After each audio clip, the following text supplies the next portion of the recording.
There's David Avanesyan right there. Good shit.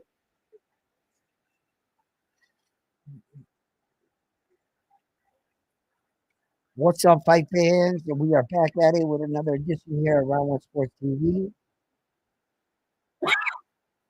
Excuse me. I am your host, Edwin, and we are watching currently three fights. We're watching the Drawn Boots Ennis card. We're also watching the top rank card, Raymond Matira versus Farmer, and we're also keeping some of the UFC fights tonight as well. So if you have any questions about any of the fights, feel free to chat in. I dropped Jose. I dropped the link in your Facebook. So if you want to join the live stream, um, matter of fact, I'll just drop the live. That's what I'll do. I'll put it in the chat here. Boom.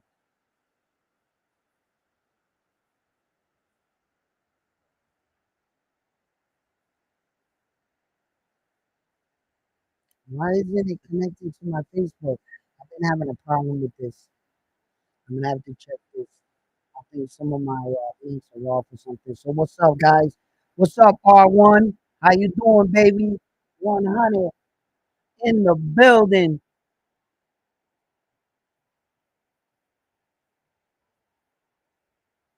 These girls have been going at it right here. And then the other card on the top rank card, we have Brian Jr.,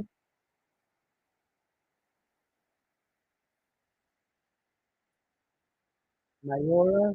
Mayora. I just realized who his coach was. I'm paying attention to his fight a little more.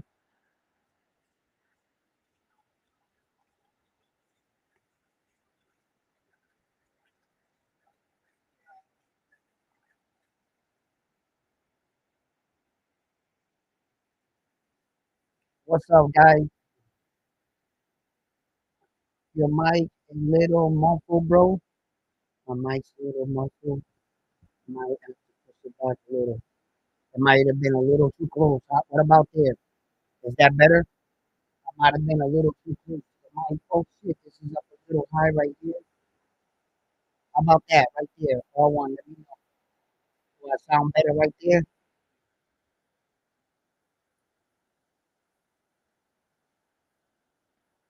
What's up, Bam Bam? How you doing, baby? How you doing? Salute. He's just chopping it up with Bam Bam earlier. You about to start embarking some big things around here. You better believe it. I got like my head on a swivel right now. It's just like watching so many fights.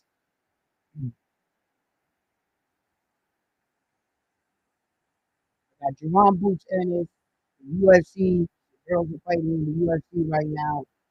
And then I also got Raymond Moyataya versus Farmer over here. We are definitely like,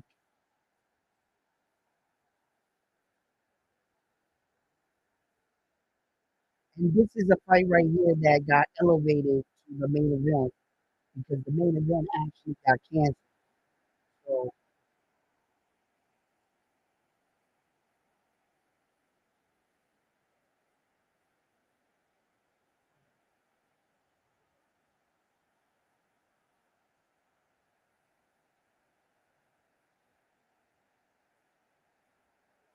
okay,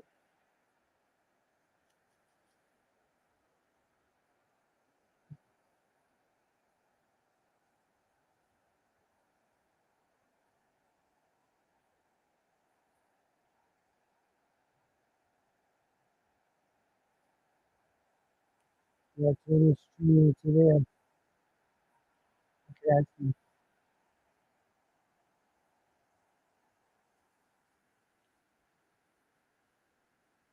We're gonna have a lot to talk about too after all these fights. I want you guys to tune in tomorrow to boxing, Sunday boxing.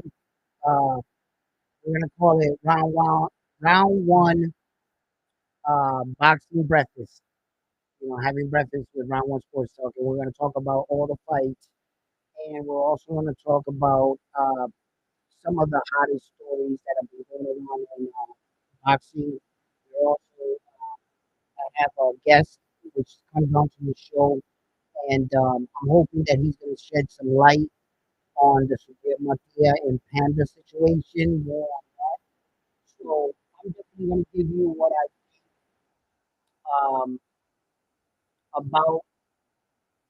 about the situation with Panda and Supreme Matia. So we're going to be discussing that tomorrow morning. So I invite you guys to join me.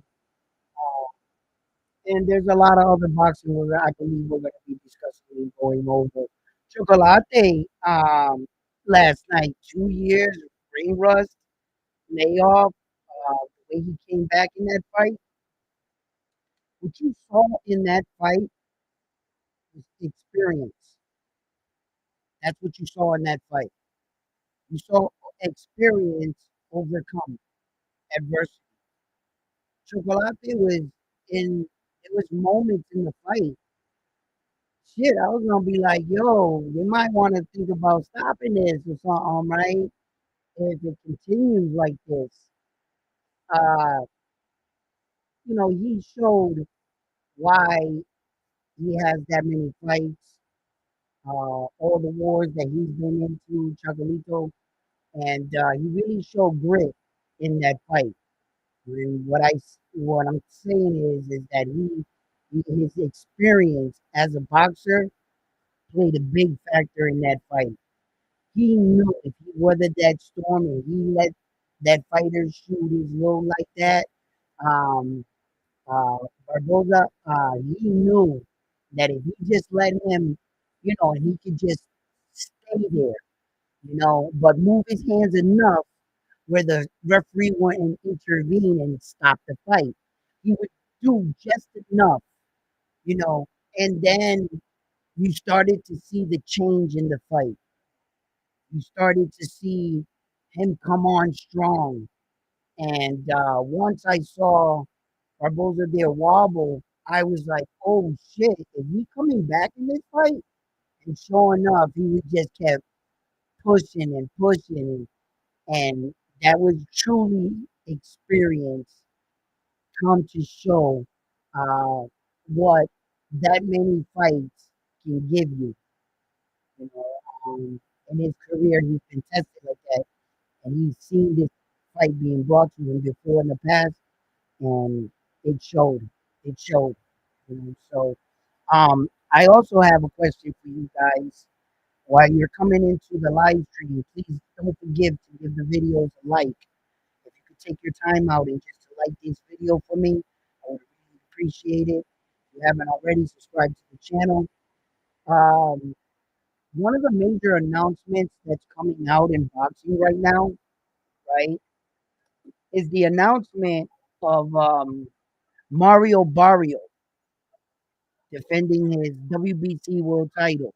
He's been recently upgraded to the super champion, and Terrence Crawford became the champion in recess, right? Okay, but his choice of opponent. What do you guys feel like he's about to try to defend his belt against the one and only legend, Manny Pacquiao? Manny Pacquiao is saying that he's going to come out of retirement and he's going to fight Mario Barrio for that WBC world title. And I want to get you guys' thoughts on that. Is this another case of a lose-lose situation? Do you guys really want to see Mario Barrio knock out Manny Pacquiao or brutalize him like Larry Holmes did to Ali? You think all the fans are gonna be cool with that? That's a lose-lose. I also think that Manny Pacquiao doesn't deserve a shot at that title. Remember the time that one time Keith Thurman came into that Tim Zoo fight? at 154. Remember, the WBO wasn't going along with the fight. So he had to schedule a fight at 155, 1 pound heavier, because the fight wasn't going to be for Tim Tszyu title defense. Because the WBO felt like one time Keith Thurman didn't deserve it. He didn't deserve it. He just dropped homeboy, right? And they didn't want no part of the theatrics. The WBC has been known to be a bit different, a bit eccentric. The WBC will go with the money fight, and the WBC will allow and will sanction the fight against Manny Pacquiao versus Mario Barrio. And I don't think that they should let that fight go.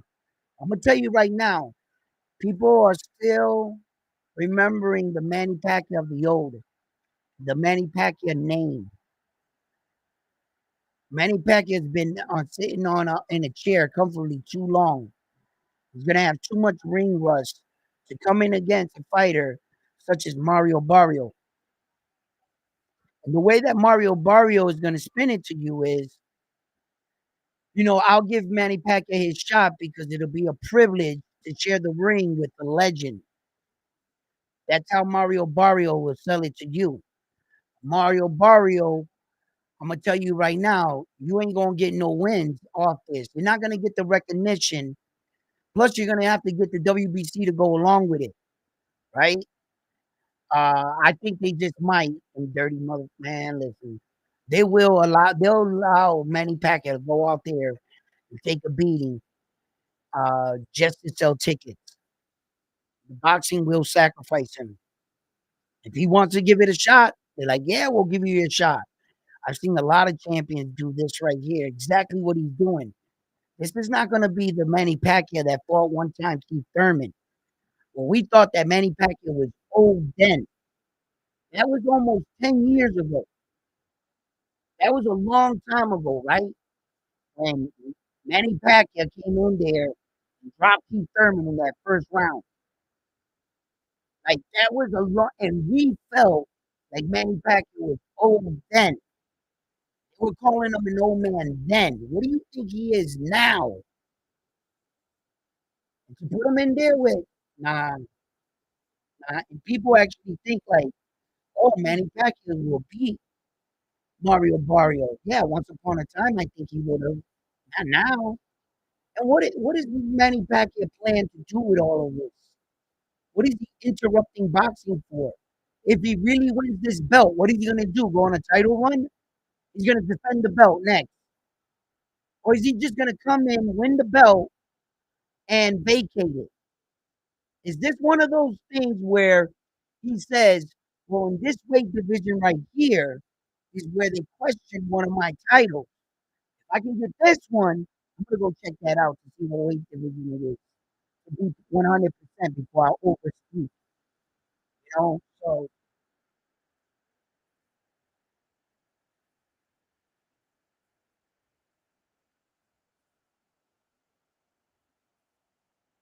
Guy Nicholson won.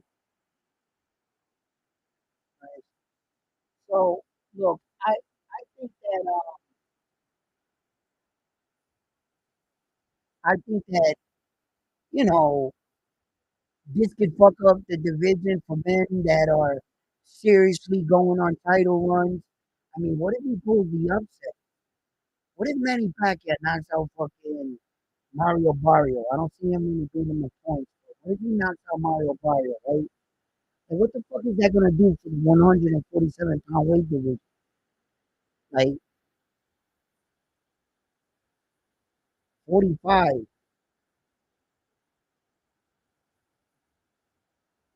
It's fucking ridiculous, bro. They shouldn't allow shit like that to happen because Mario Barrio is a good enough fighter to beat up old ass 45-year-old Manny Pacquiao coming in the ring at George Foreman's age when he won the heavyweight championship of the world. And he's thinking he can do some shit like that. Here's the problem Heavyweights are heavyweights. Last thing that goes on a man is your power. So George Foreman didn't have to be that fast. He just had to crack her. At 147, you're gonna need to be fast. Your reflex muscles, twitch muscles, your bounce in your legs. Manny Pacquiao's success was the spring in his knees and his legs.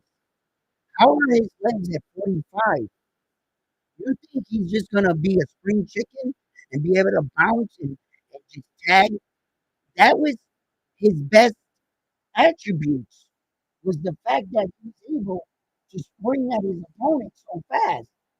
And then obviously crack hard, yes. But that was whole Manny Pacquiao's whole strategy was his legs. I don't, already when one time Keith Thurman, he was already a bit slower. He had a good spring, and you saw he got that off one time, but he wasn't able to spring all night. On one time Keith Thurman, he wasn't able to do it. He wasn't able to sustain that. And that was way back then. Come on, guys. I don't think they should allow it, and I don't think that the WBC should sanction it. But I understand who Manny Pacquiao is. And legends sometime in this sport are old things. They're old favors. I'm pretty sure Manny Pacquiao fought some fights he shouldn't have fought or came in on short notice somewhere in his career. And somebody said, "Don't worry, Manny, when you need a favor one day, I'll be there." Manny's probably cashing in that favor. You know? Like George Foreman. That's how George Foreman got his shot with Michael Moore. George Foreman did his run of the heavyweight championship the second time when he was older than 45. He did it the first time legit. Like he started fighting in rinky dink places. He was trying to keep his weight in order. That was the one thing that he couldn't control was his weight.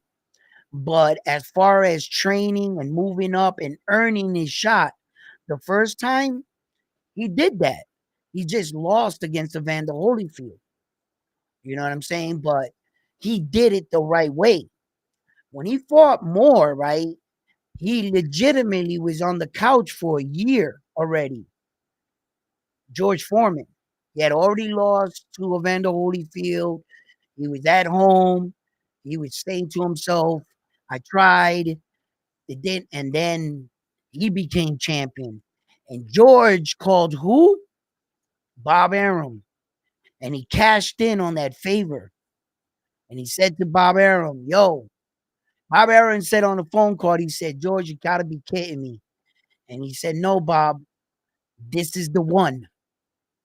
And Bob Arum was like, motherfucker, right? And Tim Atlas, right, was pissed off. That was Michael Moore's coach.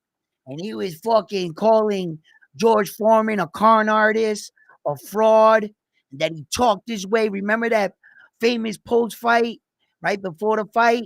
And George told him, why don't you go sit down over there? Right? And George was getting a little irritated.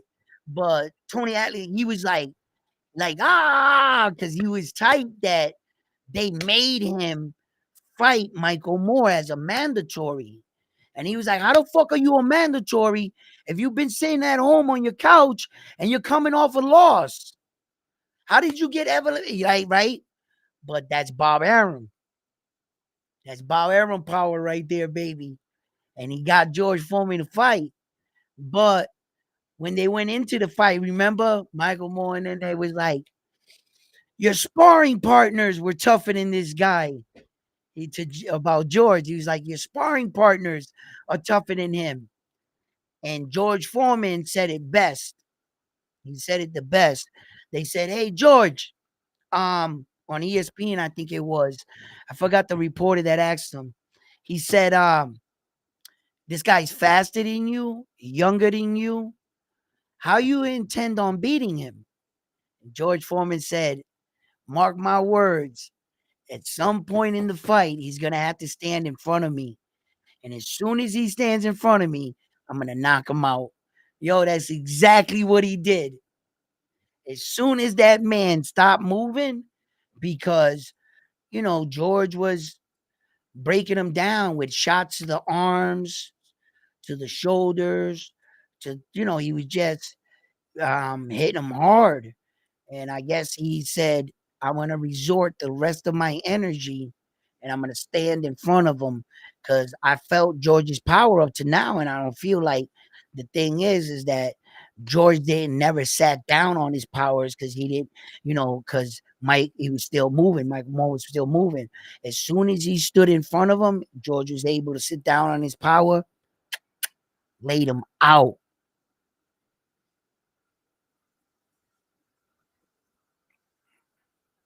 Was watching his fight slightly over here in the corner. It was okay. He dropped the young kid.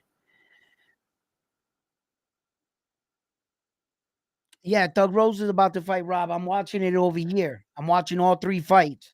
I got Thug Rose's fight right here. I got boxing over here, and I got boxing over here. So I'm watching them all, Rob. The girls are wrapping up right now in the UFC. One in the red one. I can't have all volumes up, so I'm not. I got a couple of them low, and I can't hear them. So, yo, the big fights up next. Dawson versus Hedgen.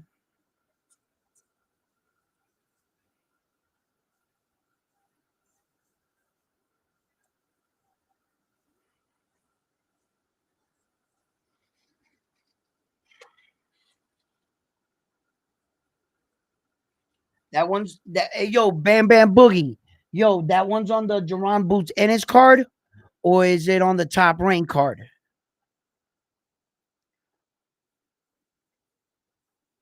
Doesn't Golden Boy got a card too going on tonight?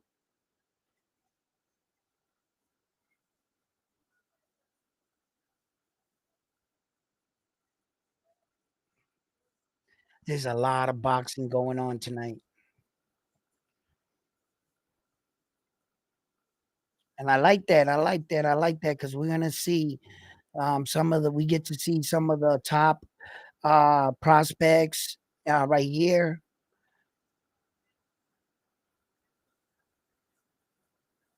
Barboza Jr. wins. Bambo. Okay.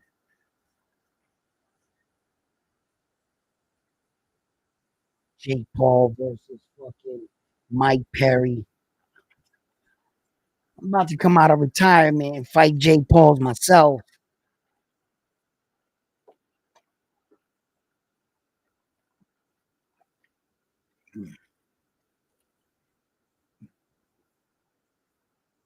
I don't know, man. I think I might be able to beat him. I wouldn't be going for just a paycheck. I'll be trying to beat him. Teofimo Lopez.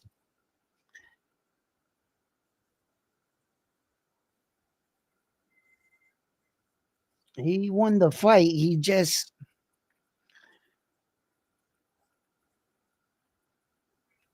didn't have enough power to really hurt the guy in a way that he could just stay in the pocket and finish him. The one thing I have been noticing about Teofimo Lopez, look at him, he's at a top ranked fight tonight commentating. But the one thing about Teofimo Lopez I've been noticing, his power really hasn't really been there at 135 like it was at 130. You know, his power is not really translating over the way I would have liked it to. Not like champions powers like Terrence Crawford, where you can see that his power obviously went with him. That was not the problem. Naoya Inoue, that wasn't the problem. Their power is definitely coming with them. It was the gloves. Nah, bro. Jake's Paul special is knocking Retired fighters. Yeah, he's on ESPN now, Tio.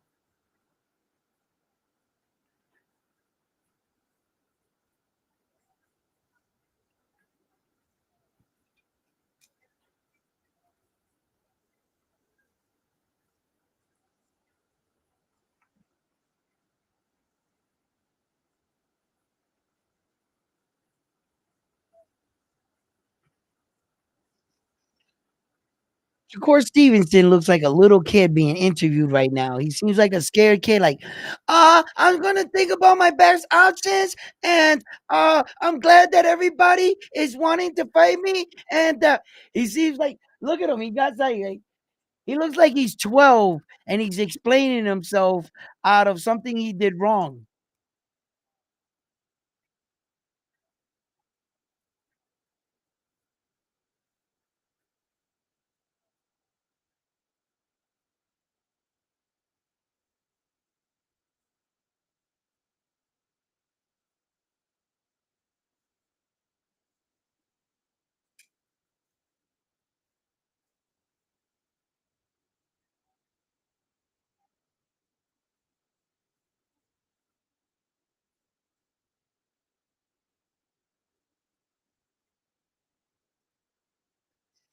I don't know. There he goes again.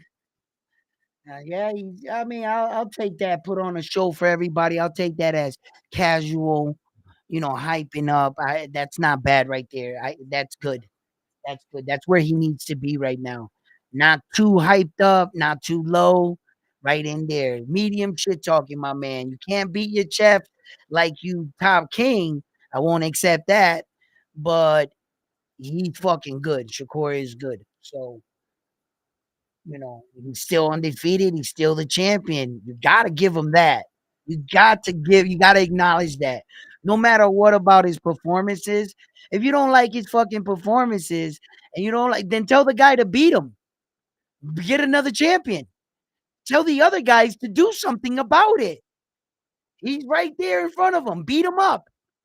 They can't beat him up. Shakur Stevenson, he does have a good case on that. He's still champion. So,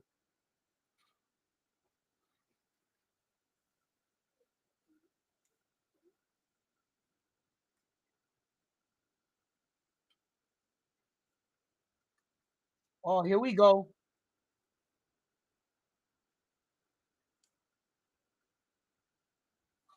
Jaleel Hackett and Peter Donson. Yo, um, Jaleel Hackett tried to grab him by the neck, and Jaleel Donson tried to he was gonna hit him, but he laid off the punch. He didn't want to jeopardize the fight. In a normal situation, if somebody would have grabbed him by the neck, he would have fired off on him, and that was kind of like a reaction, this is what he would have did. But he kind of caught himself, you know what I mean? So he kind of pushed his face with the fist. He didn't punch him. You know what I mean? He said, "Boy," he said, "I'm gonna kill you." Nah, that face off was crazy. Yeah, it was.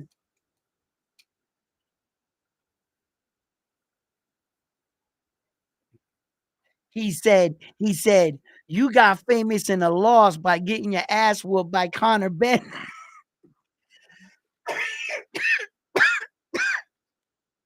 Yo, then they asked him who was the fighters that he knew, and he couldn't name, and everybody started laughing, which speaks to what I was talking about.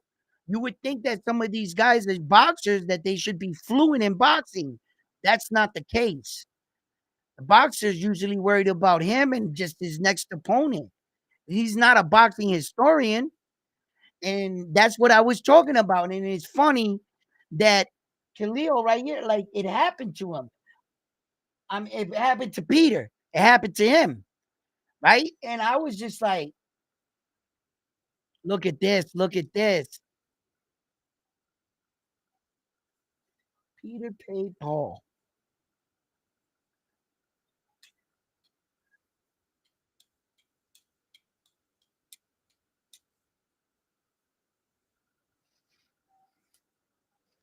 We got the top rank over here. I can't see his name. It's not. It looks like Shaney. I think that's an N, and it's so small. My vision is fucking trash.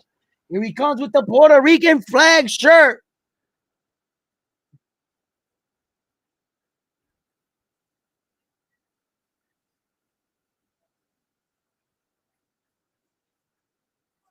Yo time, baby. Yo time.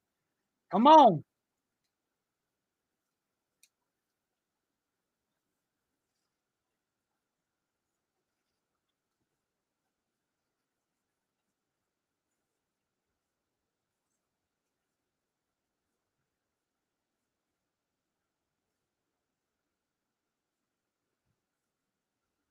What's up, Ghost Rider? Thank you. All right.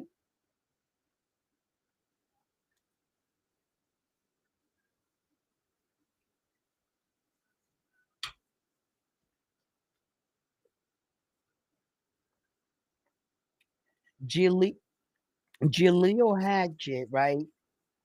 This is gonna be one of those fights that it's gonna after his performance, depending on his performance, we're gonna see what happens here. Uh,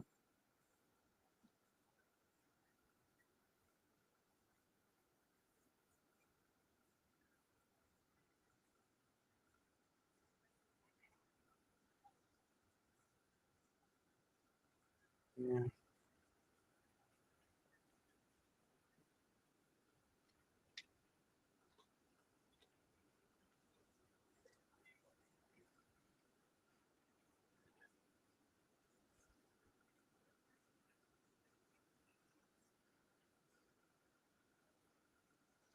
Eight and 0 and 7 KOs. Get your predictions in right now. Jaleel Hatchet. Hurry up, hurry up, hurry up, hurry up. What round for the Notre Dame trophy is Armando in the building? Is he even in here to defend his title? Bam Bam, where are you? Let's call this front line. Where you at? Let's get real quick. We got time. They got to take off their shirts, everything. We got time.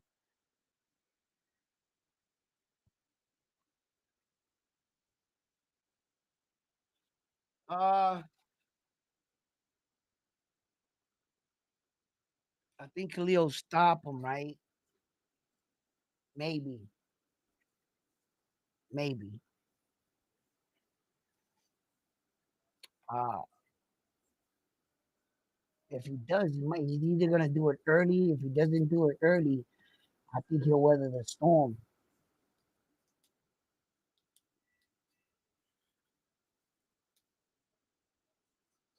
This is for 10 rounds.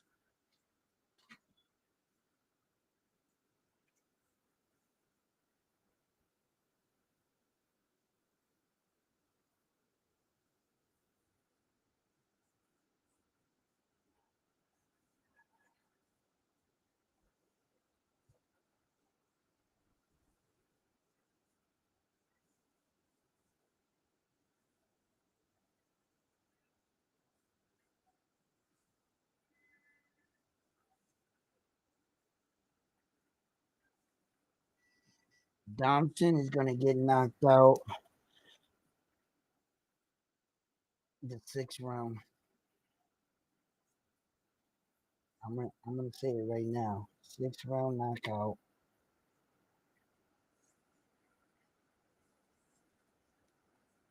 And I'm take Jaleel Hatchet.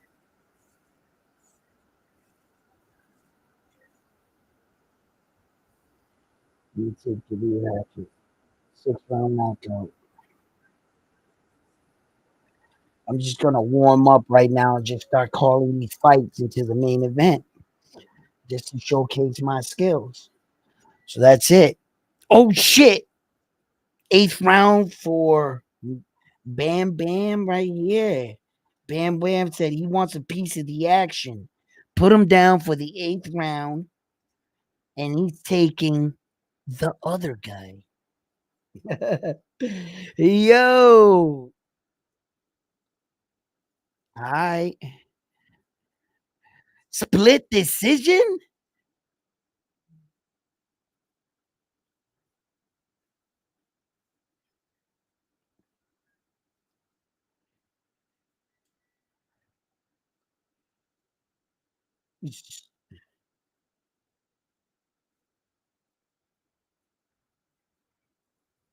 Dang, starting off fast.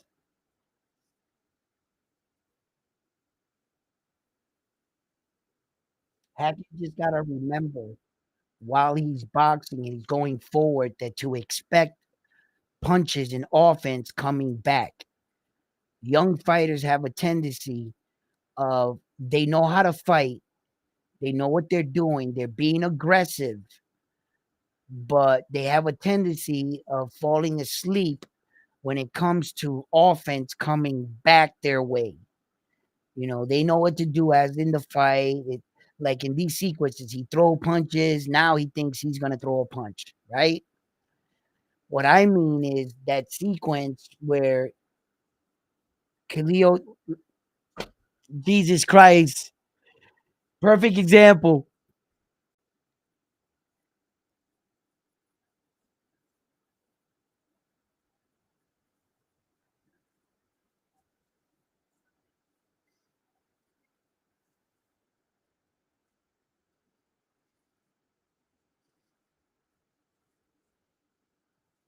Ooh, he ate it well. He ate it well.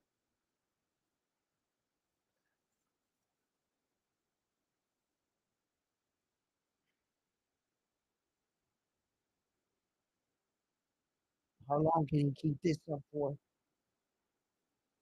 Good body shot over the top. Thompson is a real flat footed, not a lot of bounce in his step. He's just shelling up in the high guard, and then he's gonna wait for Khalil kind of like gas himself out a little and try to throw off of his punch. Once Khalil's punch hits his glove, then shoot like that type thing. He got caught with some big shots, but he rolled with some of some of them.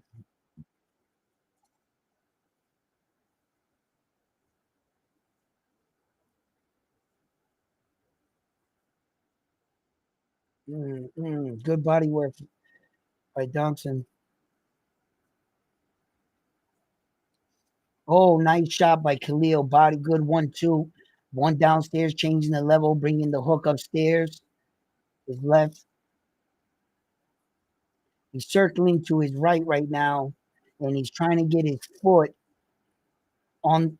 Ooh, right in the inside right. He's just putting it, placing it, and he's stepping, working him down. He's not even like necessarily placing it on the outside. So that means he's just straight up challenging him. It's not a foot placement war. He's just confident that his foot placement is going to place right in that gap in between his feet and that he's going to win in the exchange. He's just telling Thompson right now, I'm just better than you. That's how he's fighting him.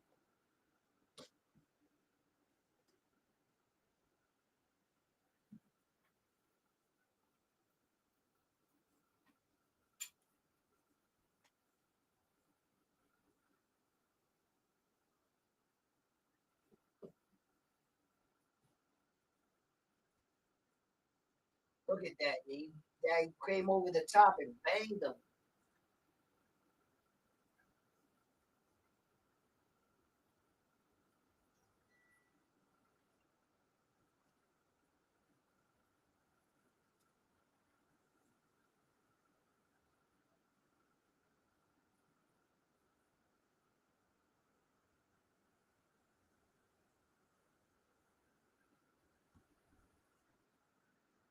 Try to tell him, you get a water.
Whoa, good, big exchange.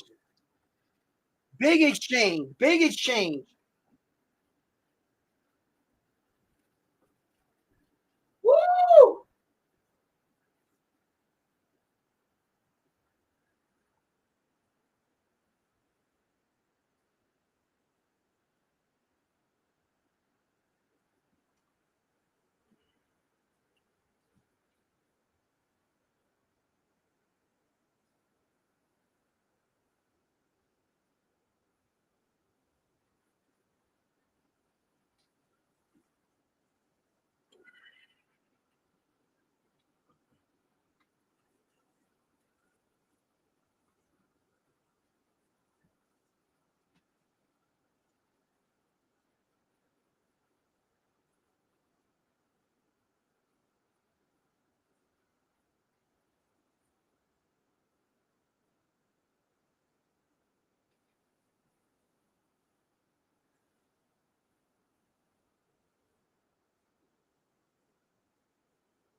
Yo, I saw some of that action. Look, they're showing the highlights now. That overhand right is keeps landing. It keeps landing. It's gonna create problems. He did do some good work though in that round, and they didn't show it. The fuck, bro. The zone is. They didn't show Thompson's work. None of his shit. They just showing Hatchet's here work. Oh, nice.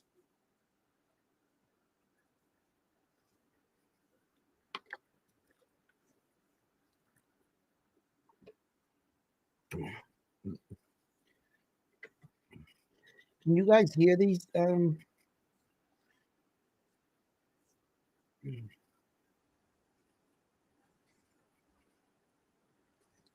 wonder if.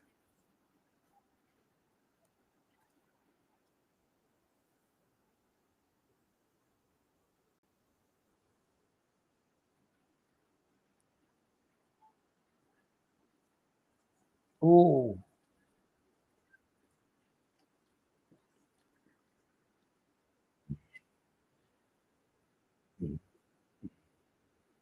Hatchet's using his jab way more.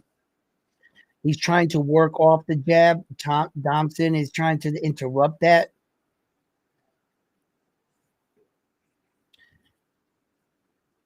That overhand right. Thompson's investing downstairs to the body, but he's giving up that overhand right every time almost. And there he goes. He's just that hook, that overhand hook to the side of the head. He's got to lift his hand up more, man. Thompson's got to keep. Oh, come on, man. Phone booth.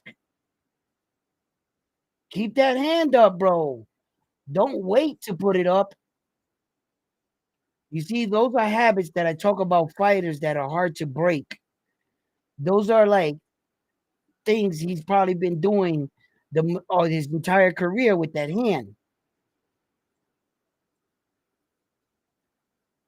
You know, he can block and parry that jab with his right hand while his left hand is down. But what he's not protecting well against is that overhand right. He's trying to roll with it, and he's not that.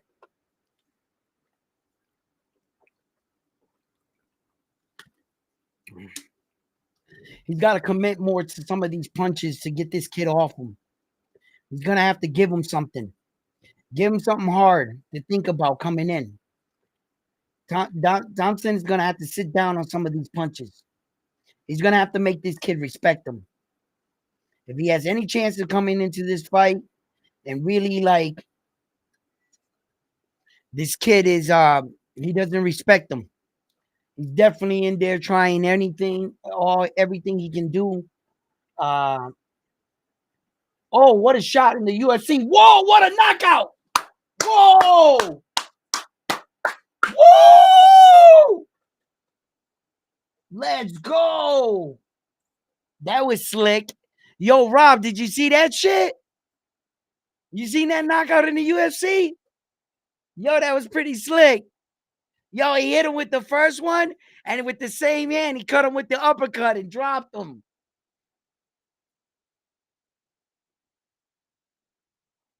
That was pretty slick right there. He said, boop, off the side of the head with, with the same hand, boop, uppercut. Long range uppercut.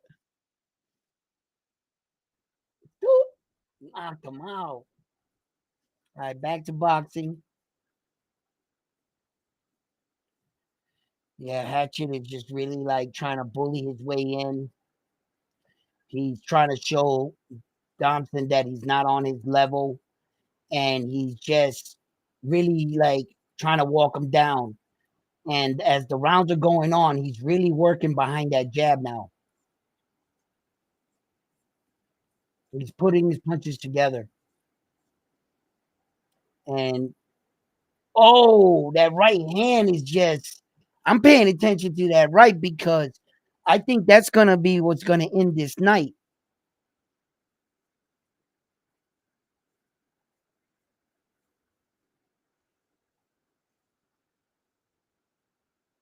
He's never been past the fourth round.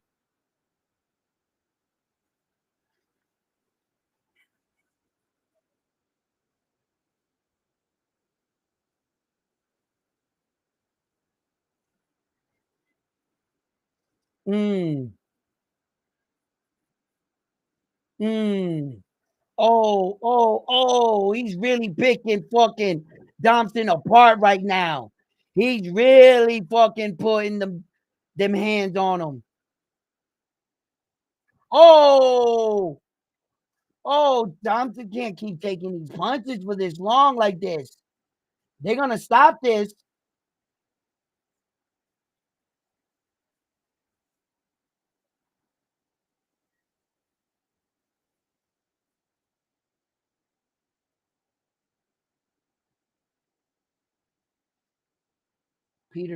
Thompson, it looks like he might get stopped tonight for the first time. Nah, he can't keep taking this kind of beating all night. I don't see him. He's just picking him apart right now, bro. He is eating the punches, but wait a minute. Khalil Hatcher better pay attention to not emptying his gas tank all the way, bro. He better not have emptied his gas tank and left Thompson, Pete Thompson in front of him.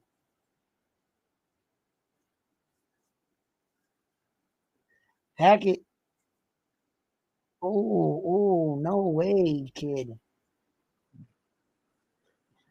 He threw a lot of punches in this round. So the next round, I anticipate him on trying to take some of the round off, or he might be advised to try to take some of the round off. So because he threw a lot of punches, he's gonna get tired, bro. Armando, what's up, baby? How you doing in the building?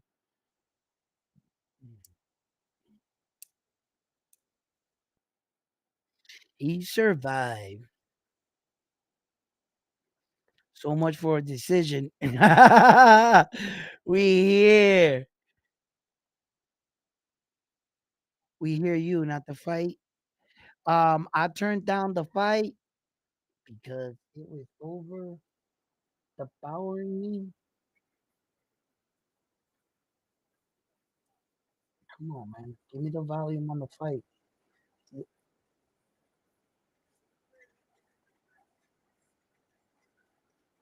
How's that? Can you guys hear the fight now?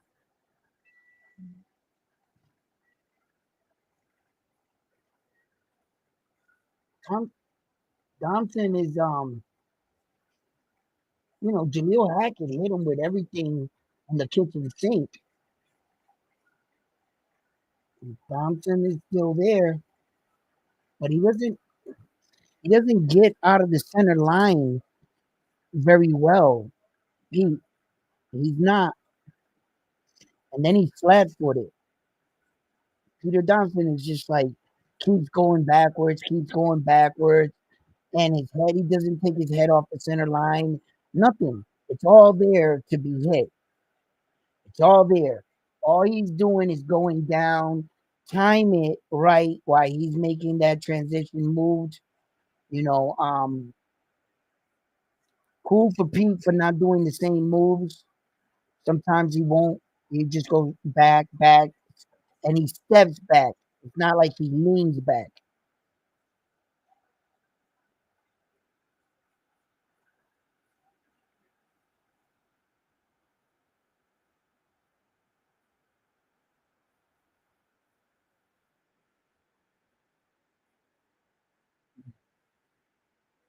Yeah.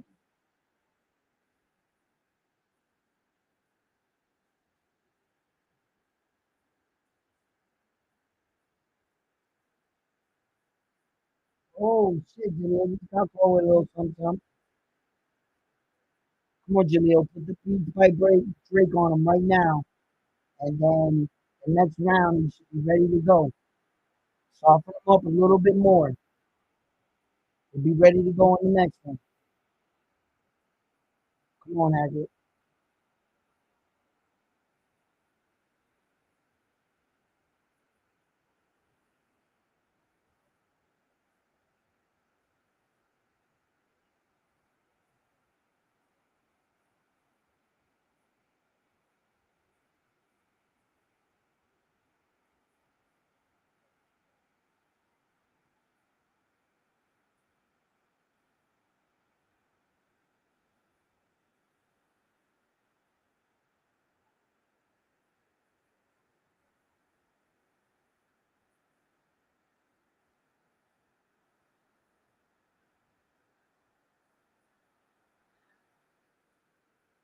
What the hell are you saying there?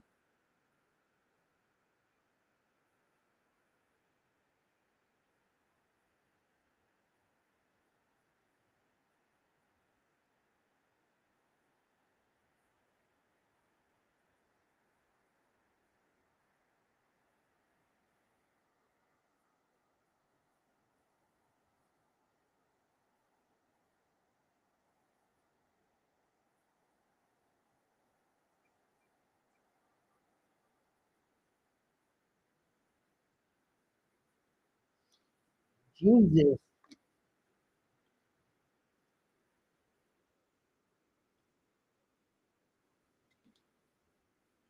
I think Calista Shields might be biting off more than she can chew, man, jumping up two weight divisions. If she pulls this off,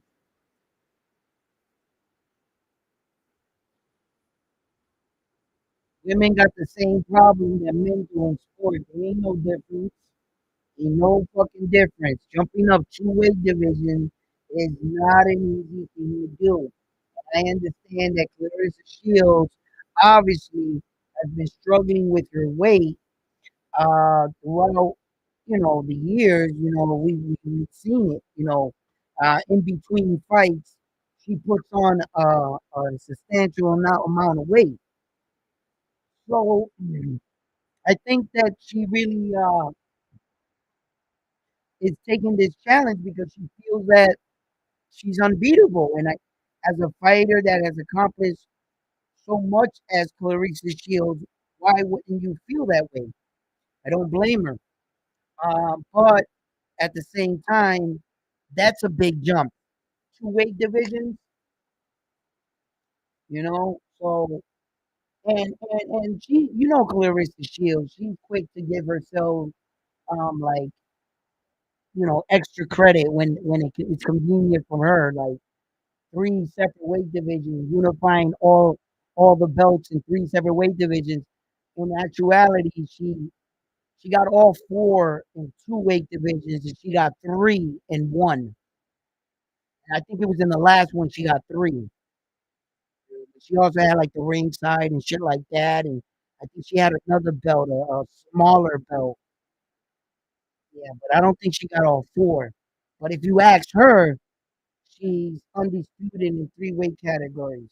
You can't argue with her, you know. But in reality, She only got three of the belts in her. I think her last one. She didn't end up getting all four, like all four of them. So, but American fighter, I'm not gonna argue with her. Once you say that, fuck it. All right, go ahead, do you? That's how you want your status. That's how you want your status, girl. Oh, oh, hold up. This is the sixth round. Khalil, take him out.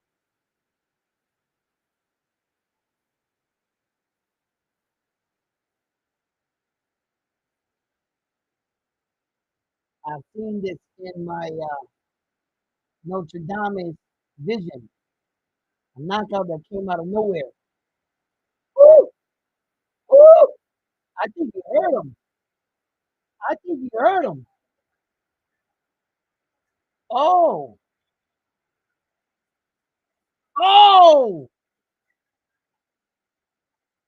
Come on, Khalil. Hit him. One more time to the body. One more time to the body. Just one more time to the body. Come on. Real quick. Real quick. Come on, fucking head up. God.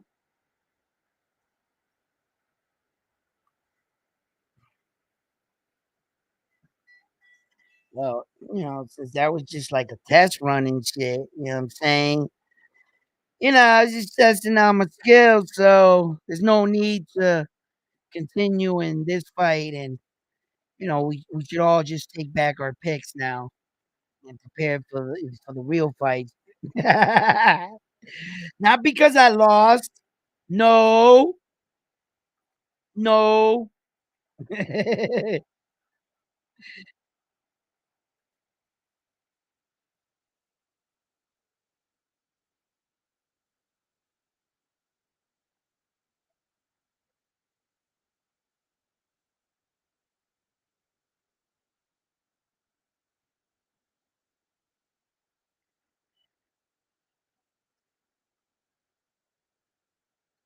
He said, "Do not go back. Do not take a step backwards.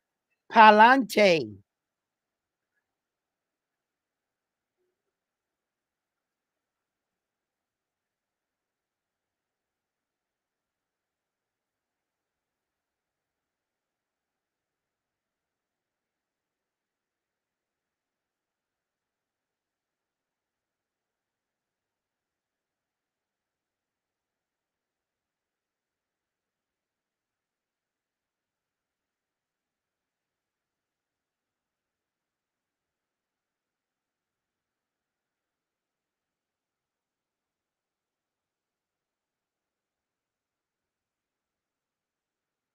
Johnson is. I remember when he fought Conor Ben was pissing me off because he talked more shit than he fucking did with Conor Ben, and I was mad because I was like yelling him on in the fight. I remember,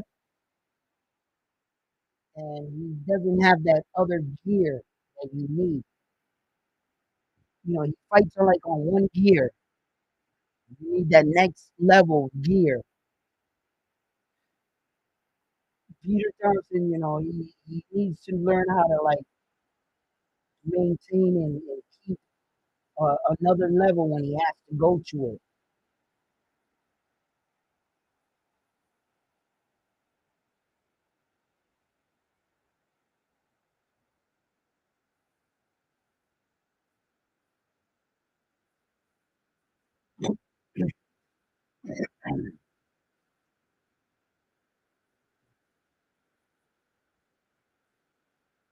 Elbow shot, yeah, that was a hard hit to his fucking head, man.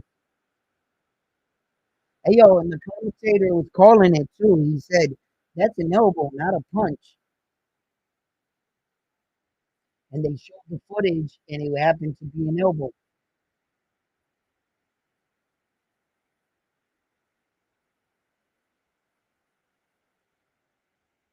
It goes to show that he can definitely take Khalil Hackett his punch, his shot.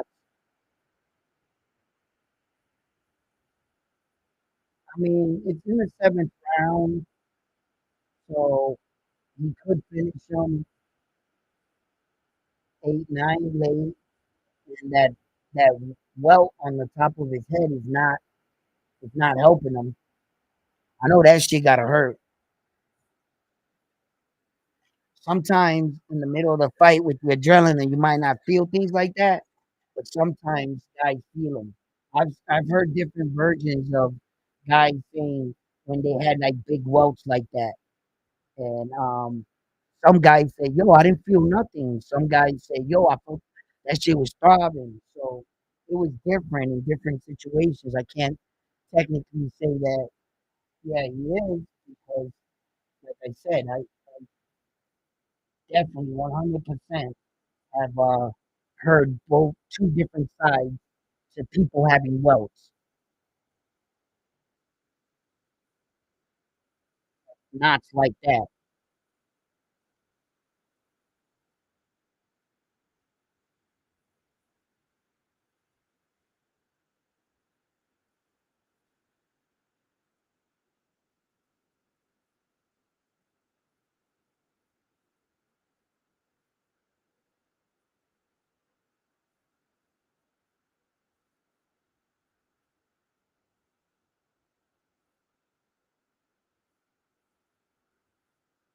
That's fucking true. That is true. All the pressure you feel from the opposite homecoming.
Ooh,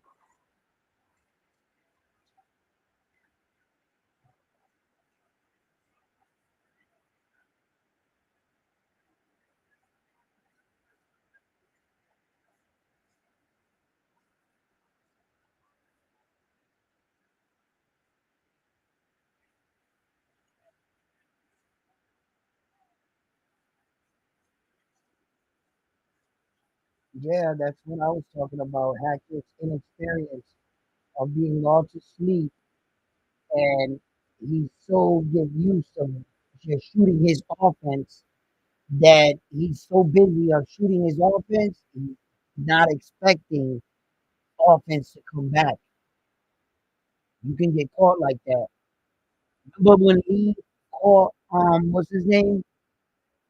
And he got dropped in that fight, bro. He just whoop, knocked homeboy out.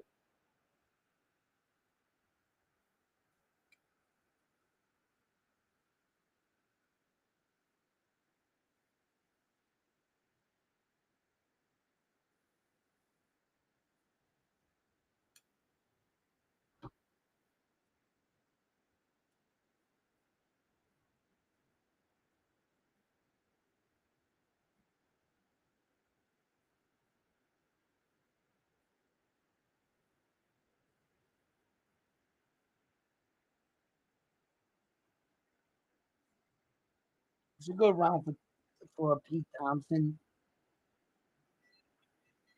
That's a good. That's a better round for him. But this is a 10 round fight. Am I not mistaken? This is a 10 round fight.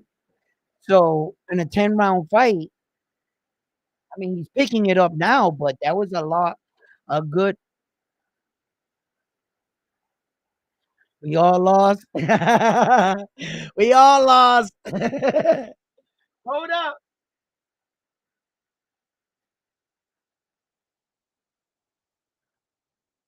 I think somebody snuck in a split decision there at the end, and the round one had started. So we're gonna have to let's see if. Hold on, let me go back up the chat. Who was that? Come on, Dawson, throw some more punches. No, very fast. Oh, no, nope, nope, nope, nope, nope. Run, Dobson, run! Ah, yo! Hmm.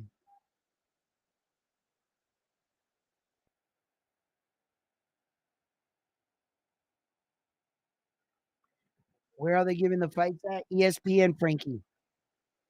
ESPN has the fights on right now.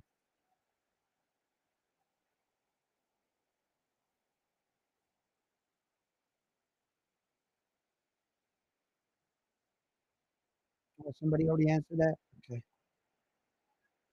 Nah, I didn't see anybody else put down any.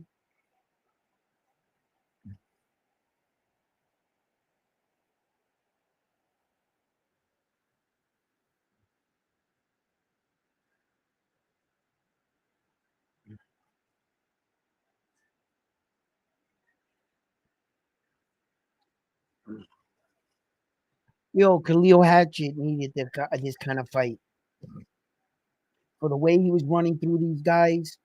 He needed to show that he can go past the fourth round, that his gas tank will hold up.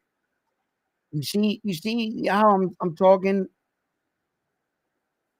Yeah, he is. Thompson is getting closer with that overhand. He's the reason why he's busier is because Khalil Hatch's volume went down. He's a little drained. He's never been here before in a fight. He definitely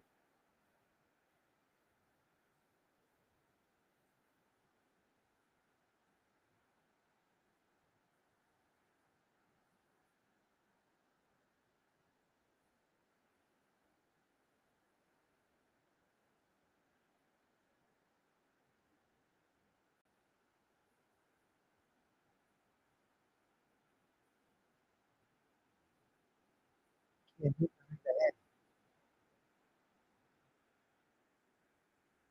hit him behind the head, but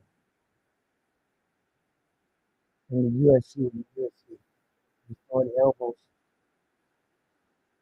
Yeah, you can't do that, bro. Come on, dude, bro. You shouldn't be doing that shit.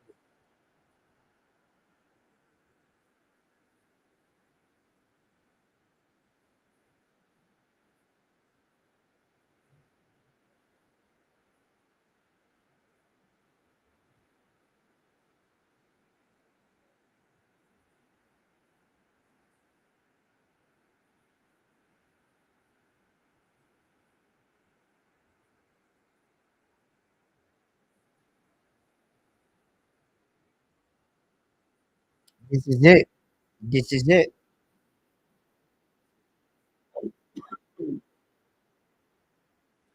Take his hands off the rope.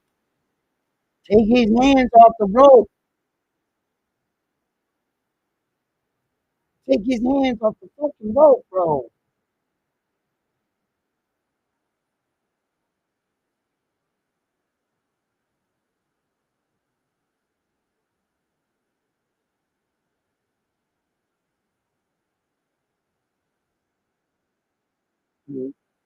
It's ironic that they're telling both fighters to let their hands go. If Leo had just been winning this fight, he could kind of like win this fight going off his back foot, jabbing, play it safe. Let's see how he plays it. He can do a Devin Haney.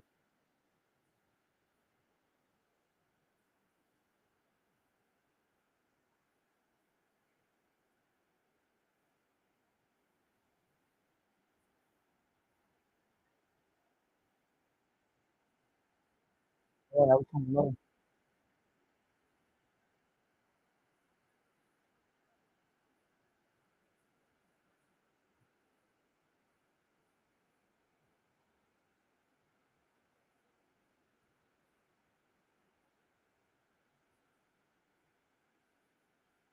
Ooh, actually, is not afraid to stay on the inside, but kid, when you do your work, get in or get out, or continue to do work. Don't just stand there and admire what you just threw. Like the guy's not going to throw punches back. You don't have to wait for him to hit you. He's already started his sequence. He already landed his shots. Get out.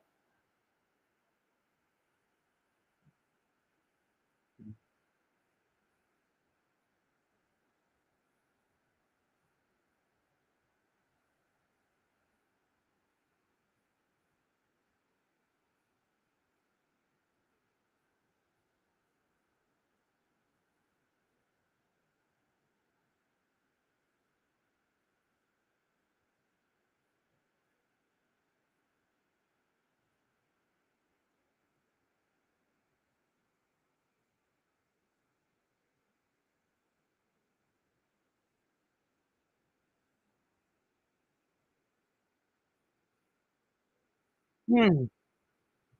Boot seven. Amando already started.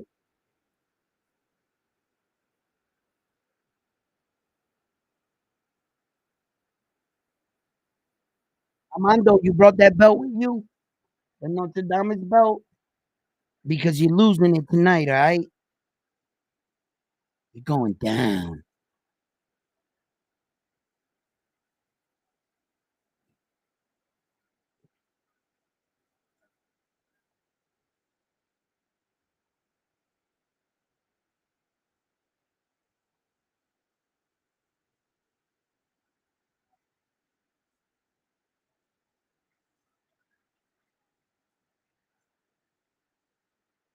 Come on, Khalil. Finish strong. There you go, Khalil. Don't let him finish strong on you.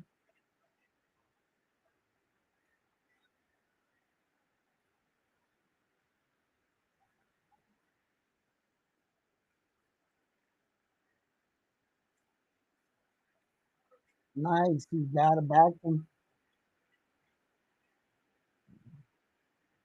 Damn, this UFC stop is taking a long time. Fight's over. Fight's over. They call it.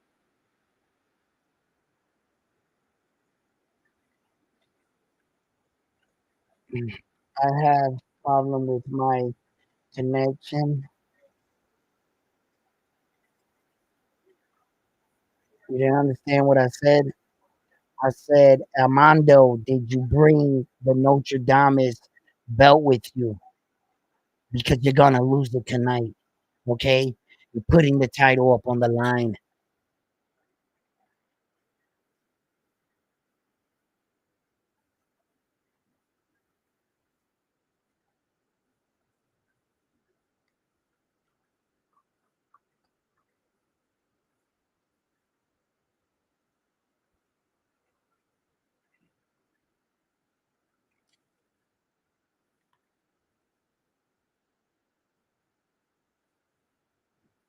Anthony Joshua,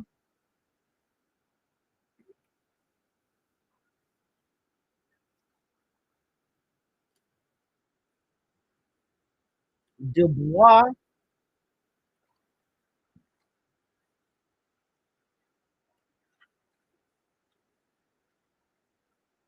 I believe he won the fight. I believe he did enough to beat Pete, Khalil Hackett.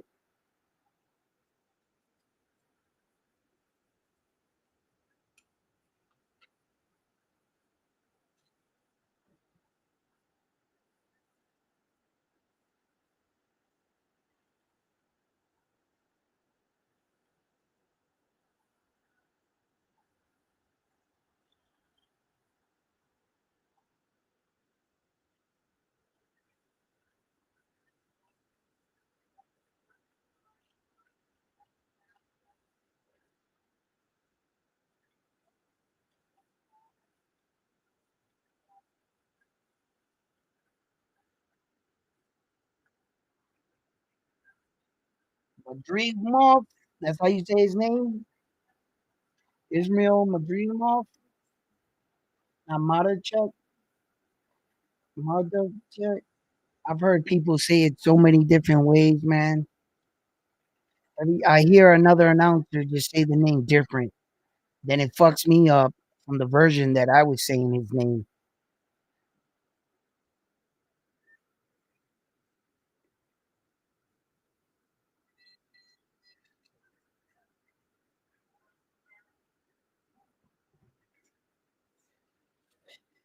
I did say Khalil Hatchet unanimous decision, right?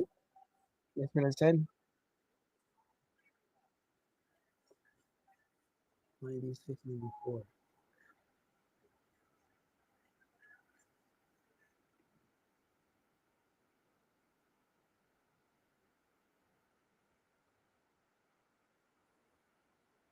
Yeah,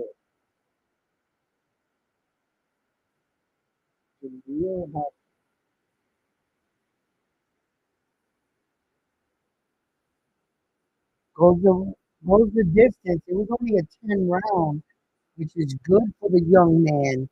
This is the kind of fight that you want. We got another fight over here on top running, jumping off, and this is a good fight right here. It's turning out.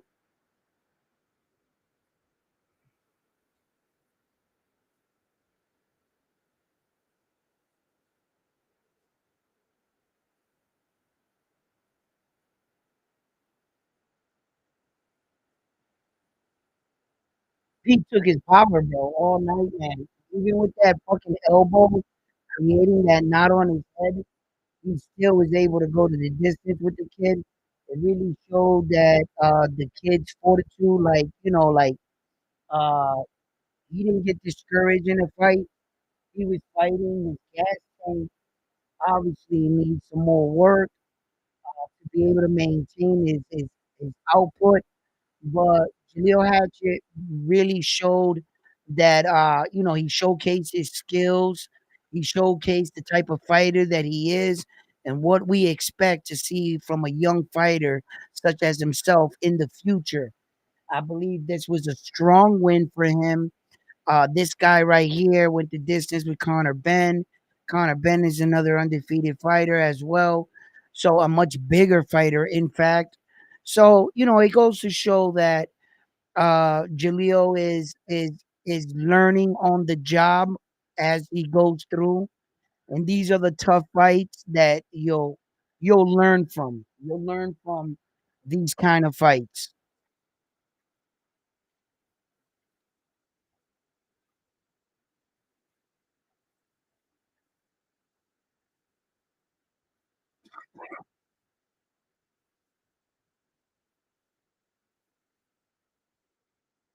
Yeah, that's what I thought it was gonna be. 7-3. That's exactly what I thought it was gonna be. I thought he won seven, and I give Pete 3 rounds. I didn't see it any closer than that. Uh, but you know, he got the win. It was a good learning experience. Everything.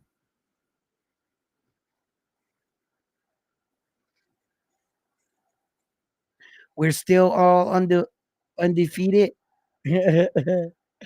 Yeah, we are. Well, maybe not Edwin. What do you mean? What are you talking about? Nobody won? Nah. What are you talking about?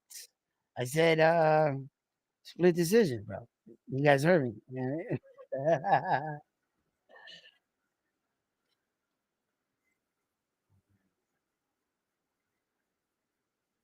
Nah, I thought Jaleel was gonna stop him. Seeing that he's never been really past, you know, uh, 4 rounds. He went the distance in 1 4 round fight, I believe it was, uh, and the rest he knocked out. So I just thought that the young man was gonna try to like overwhelm him and break him down, and I thought that he might just stop him, you know. But kudos to Pete. Maybe he'll get more famous off another loss. I don't know.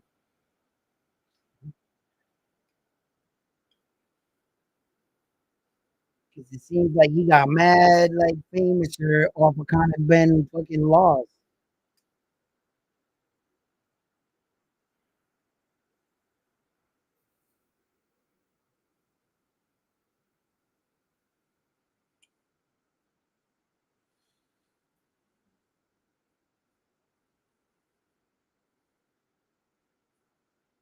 Oh yeah.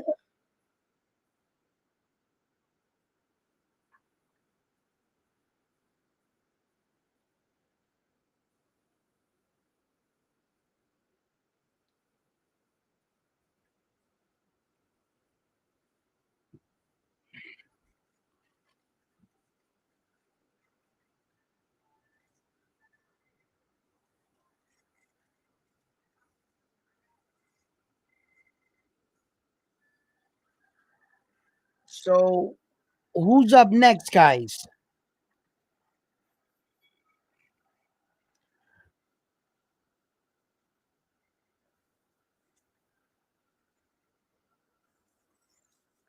Koki?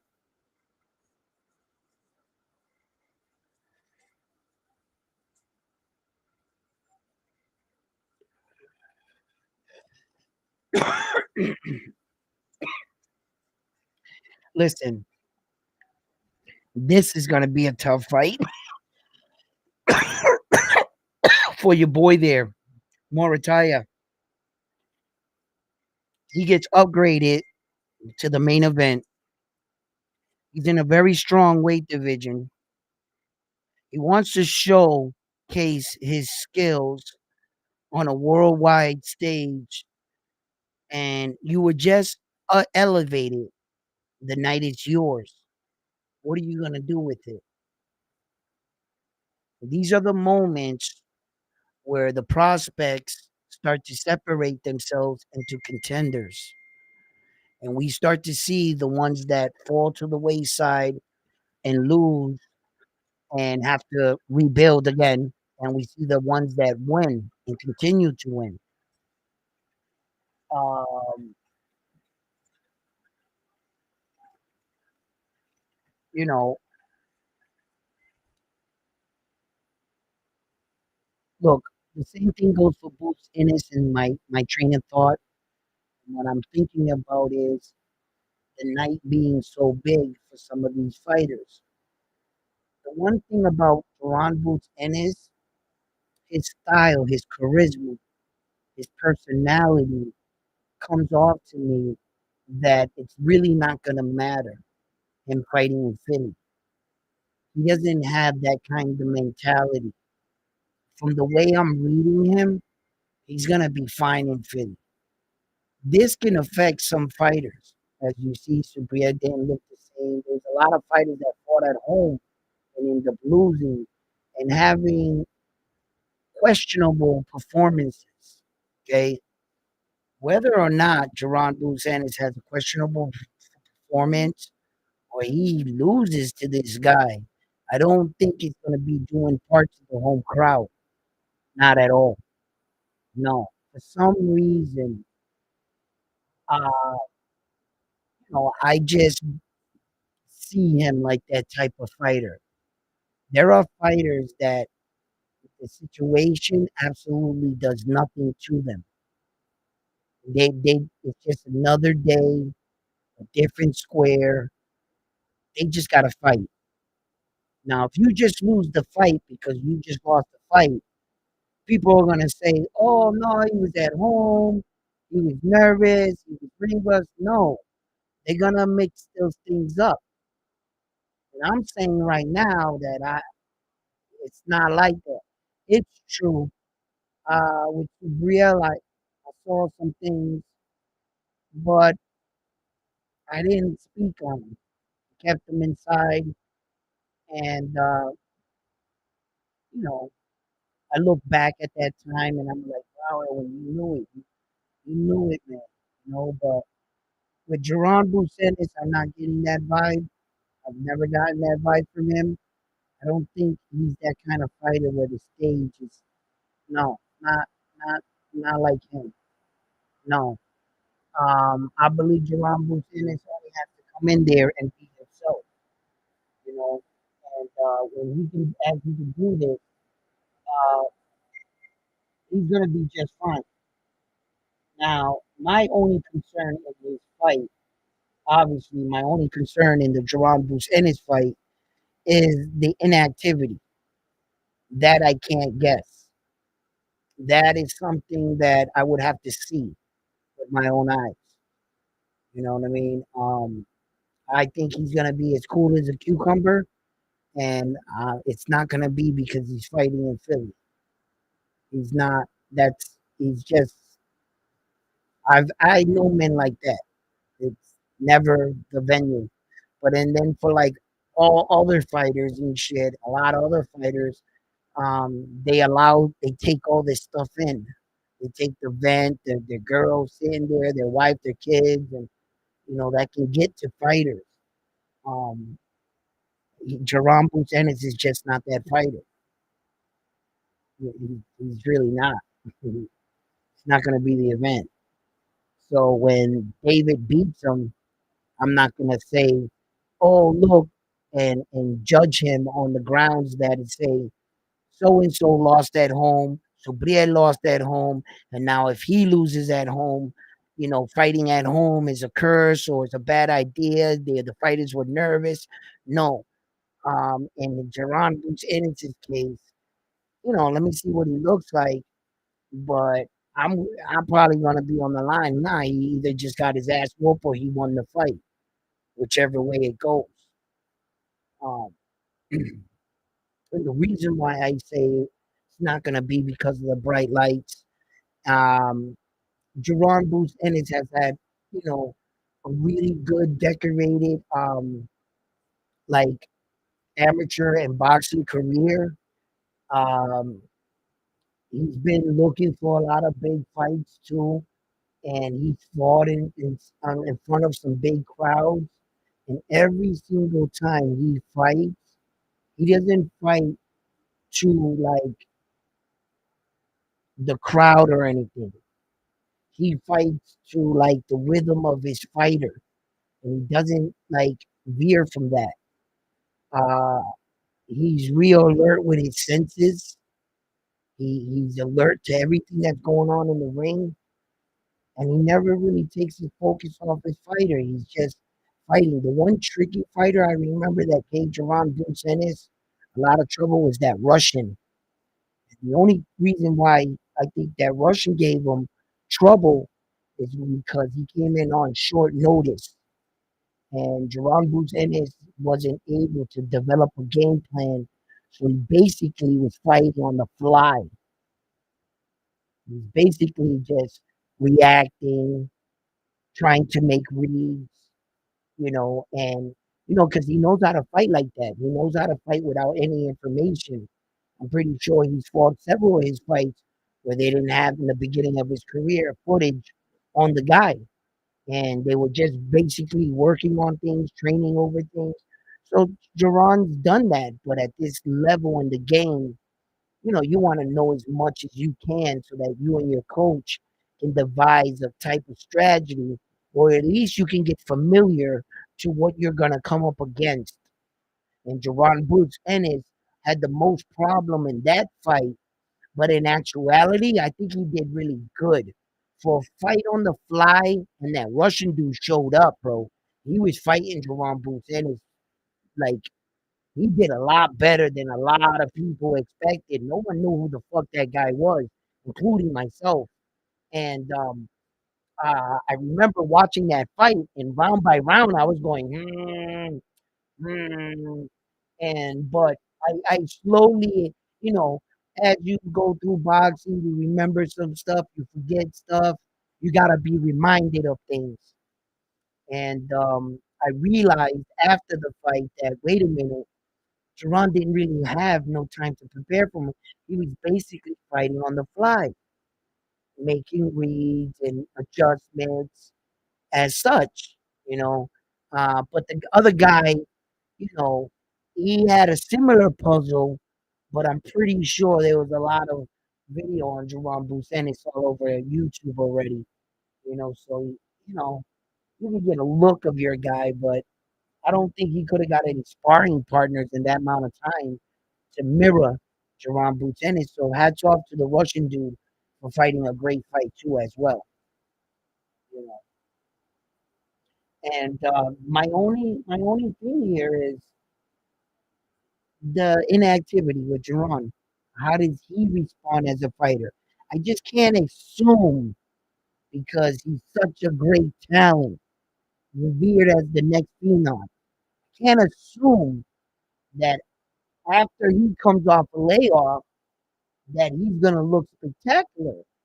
I've never seen Jerron Bruce Ennis come off a layoff, so we're about to find out.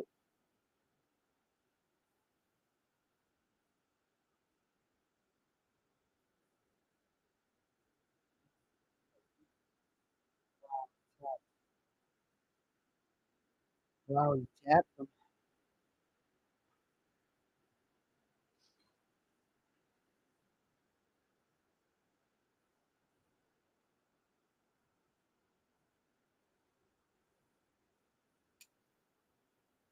Sergio and Chris Mannix.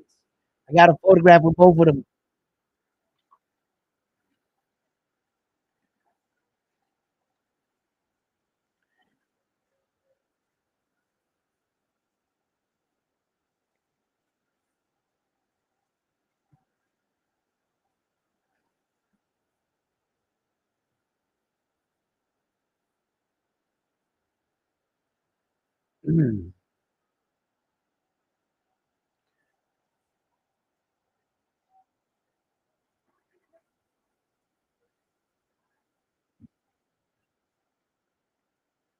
That's better.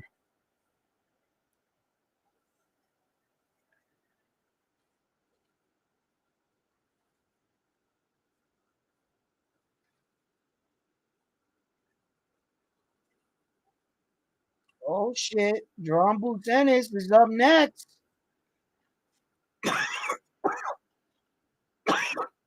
We here.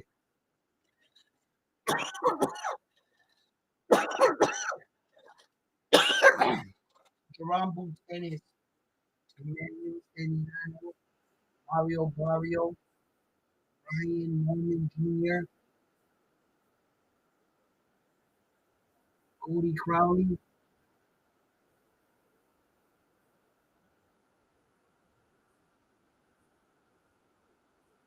Chakram,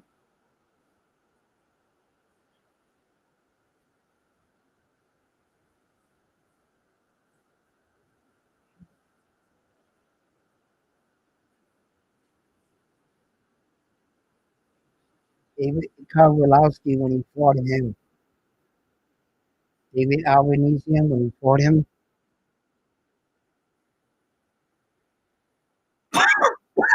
I mean, when he fought Terrence Crawford, the way Terrence Crawford did him, you know, um, if you really want to send a message to become a future opponent of one of the best fighter in the world, right? Terrence Crawford, right?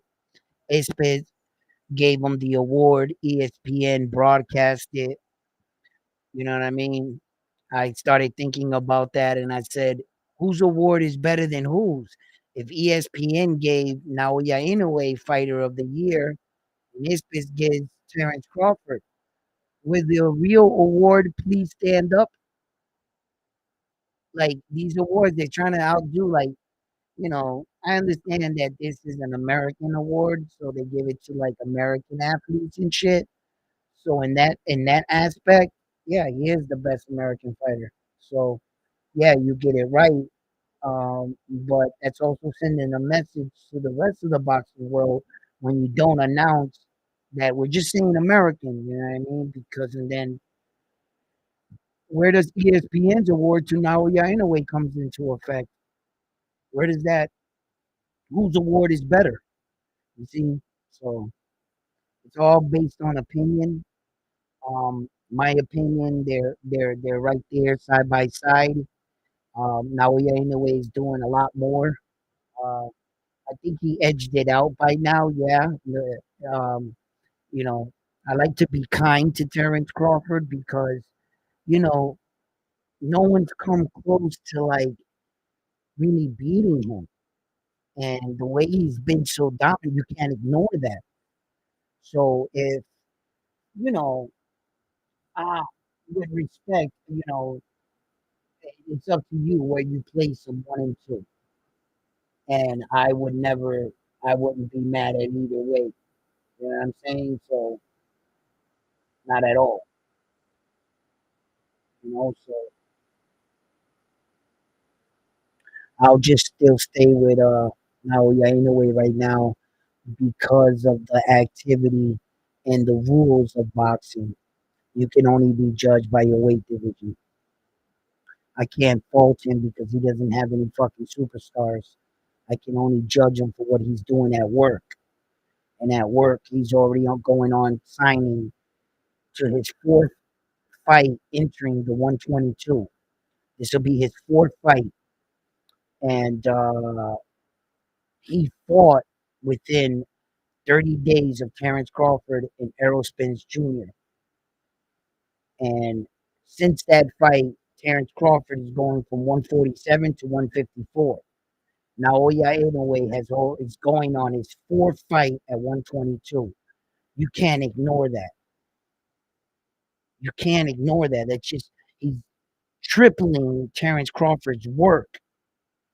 And since we all know at they're both levels, at Terrence Crawford's level, Naoya Inoue's level, every time you go out there, you're taking a chance of putting it all on the line, being defeated, right? Naoya Inoue is not only taking a chance of being defeated, but he's also taking a chance of losing all four belts. Terrence Crawford is not taking that opportunity. Terrence Crawford ain't putting up four belts. He had four belts, just never fought for them. He's not in that category of those kind of champions. When they bring up the champions that successfully defended four belts, Terrence Crawford's name is not going to be called out. He didn't defend none of those four belts that when he had them, and I bet you he might regret that. He had time to defend. Had he known that fucking Errol Spence Jr. was going to get in a car accident and it was going to take him 6 years to chase him down, he would have knew he had time to defend the first four at 140. He could have defended them 2, 3 times. Still had enough time to come back and fucking with all this debacle, still grab all four belts at the 147. Nothing in history would have changed, but the fact that he would have defended those belts. That would have been awesome. It would have been beautiful. I wish Terrence Crawford gets another four belts, bro. And he can defend those four belts. Get in that fucking room. He's gonna fight for two belts right now with Israel. With that fight in August 30th for two belts. Okay, so let's get these predictions, and I'm running off right here talking about it. And I hope you always dropping in down your rounds because you don't gotta wait for me. Just gotta put it down, and I write it down. You know what I'm saying? I'm waiting to pick mine. What y'all doing? Oh shit! What the fuck is going on here?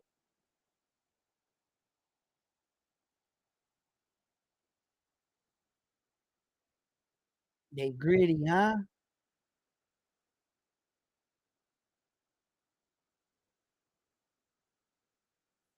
Okay, so Armando, you got boots 7th round. Yeah, yeah, you already got that down. Edwin, Edwin's pick. Edwin's in. Pick in. Hold on, not yet. Yo, Stanley, what's up, man? We the prediction. Come on, Stan, give me your prediction. We got a Nostradamus trophy going around here. What? Who you think's gonna win? What round? You can't say 6, 7, 8, 9, 10. No, you gotta pick a round.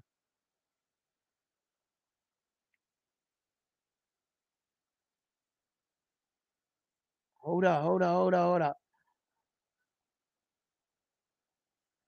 Number 5. What?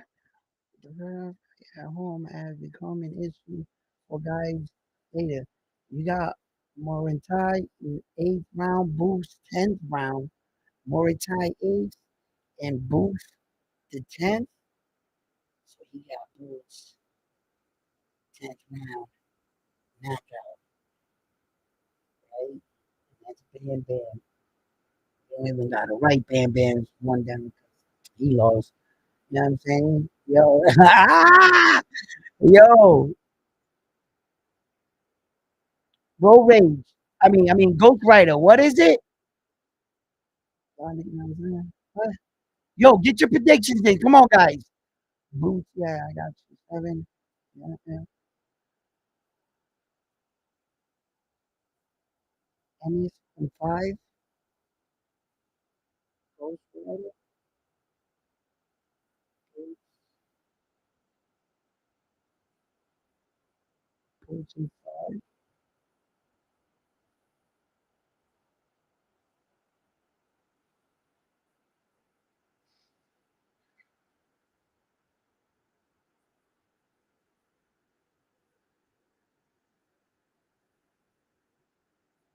Armando got the seven.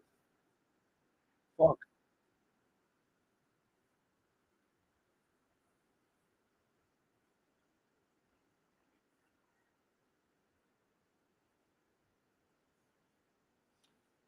6th round.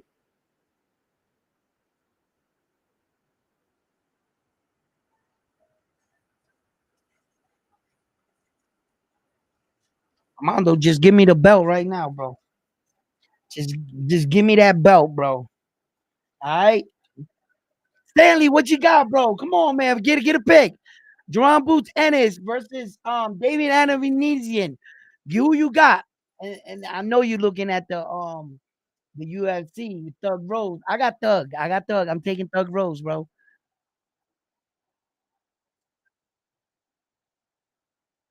Yeah, I'm watching that one right now. Ghost Rider. That I got that one in front of me. That fight that you mentioned right there. That's what their names are. I thought that was a W, bro. Yo, that's how bad my eyes are. I've been trying to figure out how to say his name, and I haven't been able to see the letters right.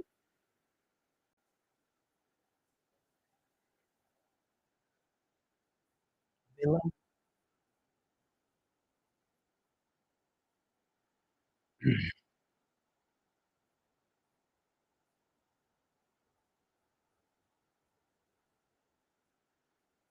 Yeah, there looks like he's having a lot of fun.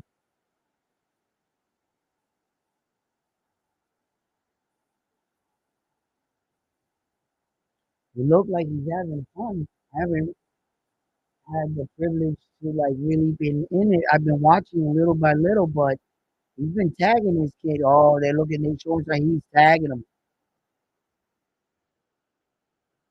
Yeah, he is. Here comes Jerron Boots Ennis, baby.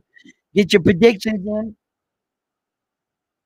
We got Armando. Armando saying Jerron Boots Ennis is gonna finish him in the 7th round. We got Bam Bam Boogie coming in, always with his prediction, coming close, but no cigar. And he's coming at the 10th round. He's saying Boots. Now he's playing it safe. Amando's going not all the way to the decision, not all the way too early. So he's going to pick a comfortable 10th round. That's Bam Bam Boogie. We got Ghost Rider. Ghost Rider's coming in, and Ghost Rider is saying to all of us, he don't think he's going to go very far.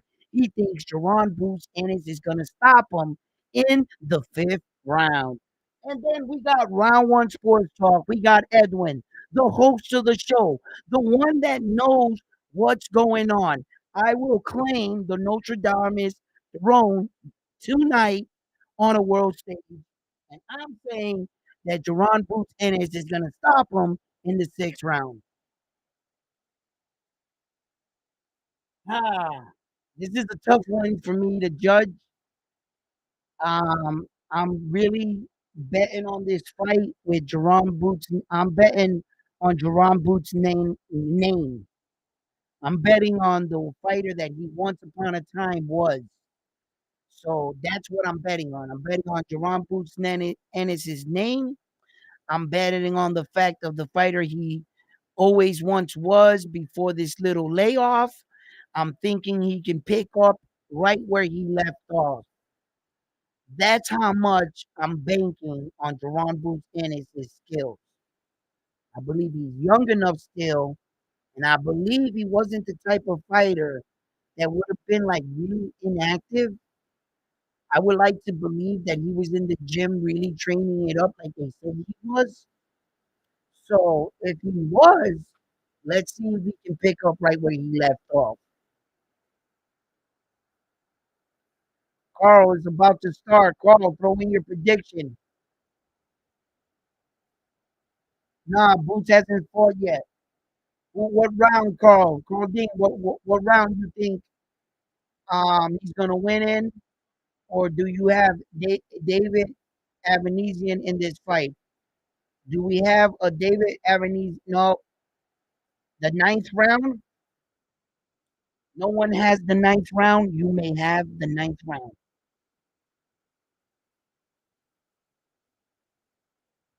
Carl says Boots ninth round. Oh, we got a lot of players tonight. They just might be a winner. Well, we could all lose. David knocks him. Nobody got David in this fight. He beats Jerome Boots Ennis. We all lose.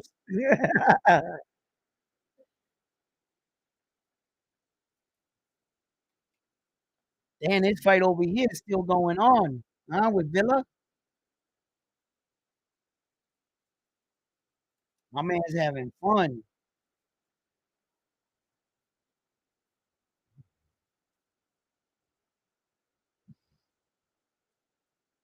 Okay, what rounds don't everybody else have? Okay, we got 7, 10, 5, 6, 9. So no one has one, two, three, or four. So why don't I just go ahead and take those one, two, three? Yo, that guy's cheating. Yo, no, no. You guys gotta watch that Edwin guy. You gotta watch him close because he'll be writing down anything, bro. Don't go about. That's why you need Bam Bam came up with the brilliant idea. Write it down. You know what I mean? Because of that Edwin dude, bro. Yo,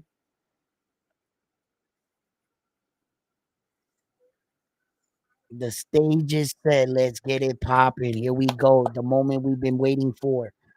Can our American Jerron Boots Ennis solidify this moment by beating David Avanesyan and getting that belt finally wrapped around his waist and beating a fighter? Okay, no one else can say anything about our American fighter or about his championship status after tonight if he wins.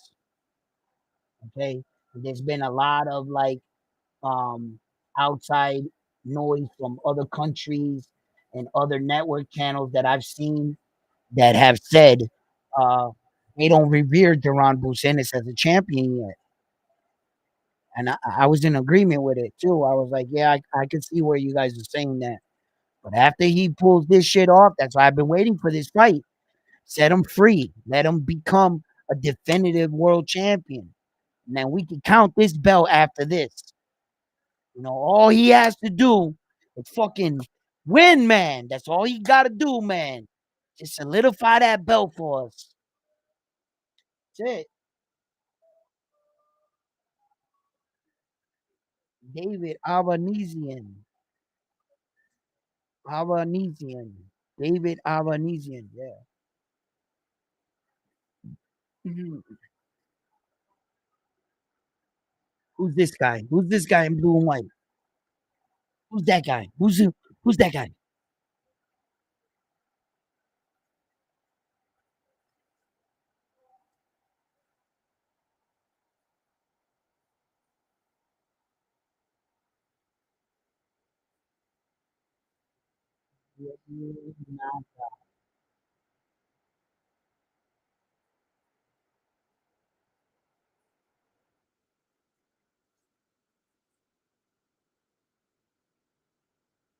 Of the world.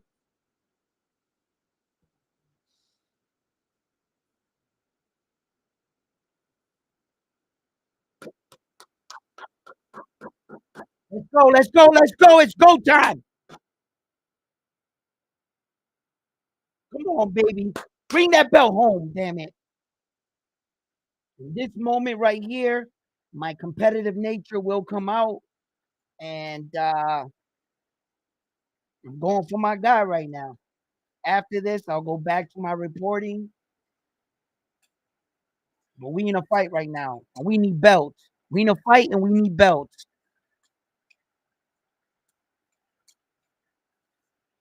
Let's go, Duran. Let's go, Boots. Damn it.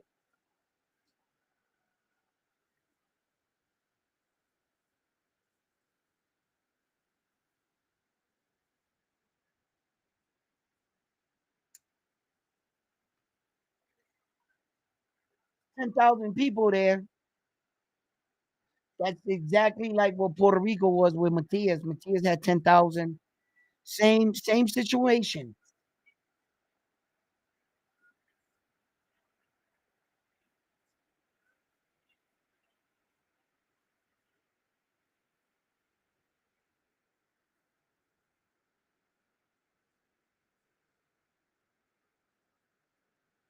Holy shit, he looks sharp. That jab just took him off balance. Don't read too much into that. He misstepped. Whoa! Straight down the pipe. He looks really fucking sharp right now. Oh! Off the reaction. Good. Good.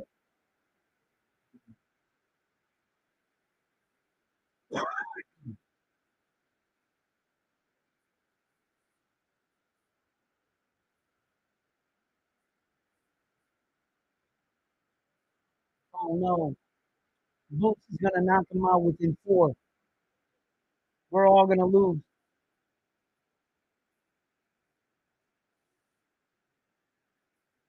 Yeah,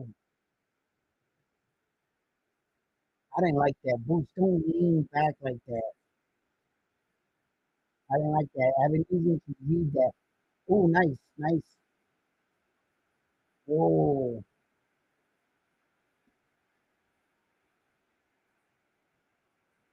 Boots looks sharp. He looks sharp. He looks very sharp right now.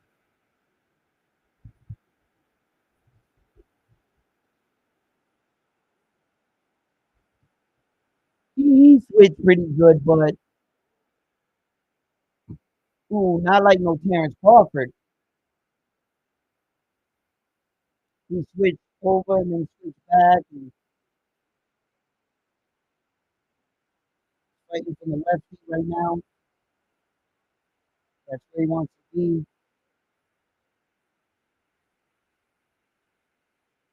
I don't like that leaning.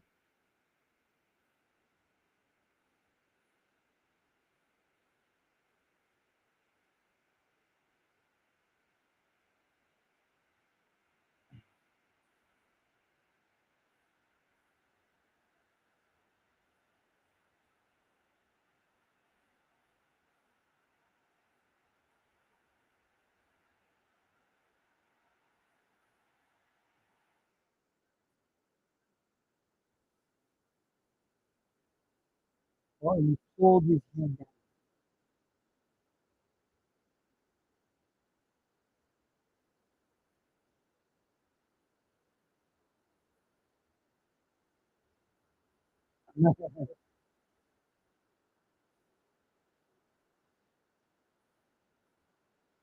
Oh, come on, get up, buddy. That was a good win for this guy over here on the top rank card. That was a pretty good fight. He, he was outworking him.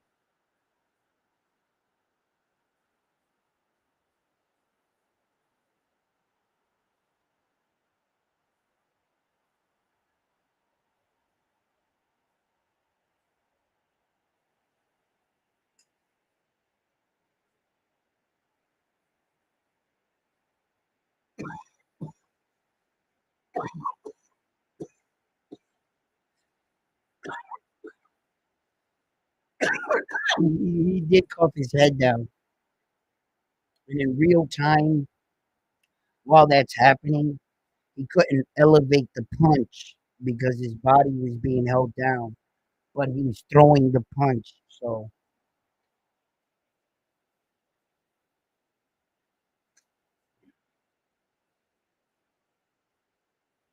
yeah, he does.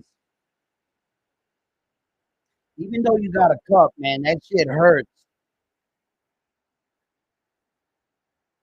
That shit hurts, bro.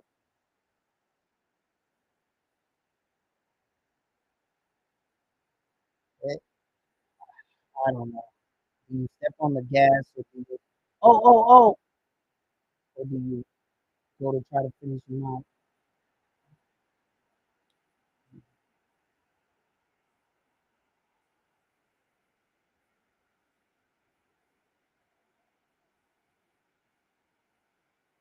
That's what he has to do. Stay out there, Boots, where you could see at least some of his punches coming. You can react to it. Oh shit! Don't Boots. Don't worry about the fucking referee. Looking at the goddamn referee. The fuck are you doing, bro? Good work upstairs, downstairs. Good, nice. Okay, he's settling back into the fight. Okay, Moritai and Farmer about to enter now too. I seen a couple of you guys pick Moritai. I saw that shit. Uh, don't lose focus, Boots. Yes, my sentiment are one. Don't lose. Don't worry about what the fuck the ref is doing. Pay attention to the guy in front of you, bro. Don't give him any opportunity. Don't feel bad for hitting him in the balls. You know, I'm not saying that he's cheating or anything. No, but just be over with it. If he got up and he shook it off, all right, it's over with. But keep fighting. Don't feel like, you know, that's a good jab. Just gotta stay focused, dude. And out of me, and just had a misstep. And kind of made that punch deceitful, where you deceive, where the crowd thought that he like staggered him, like, go into the kill. No, Boots recognized what it was. Stay patient, stay working. Right now, he's working on the outside. You know, before he steps in that mid range, where you're gonna have to fire off. So if he's gonna be in mid range, he needs to fire off. If not, just work the jab from out there, and he's hitting off the gloves, trying to create something. And Emelian just spun out to the right, so he knows he's going to spin like that. It's Angel. See, uh,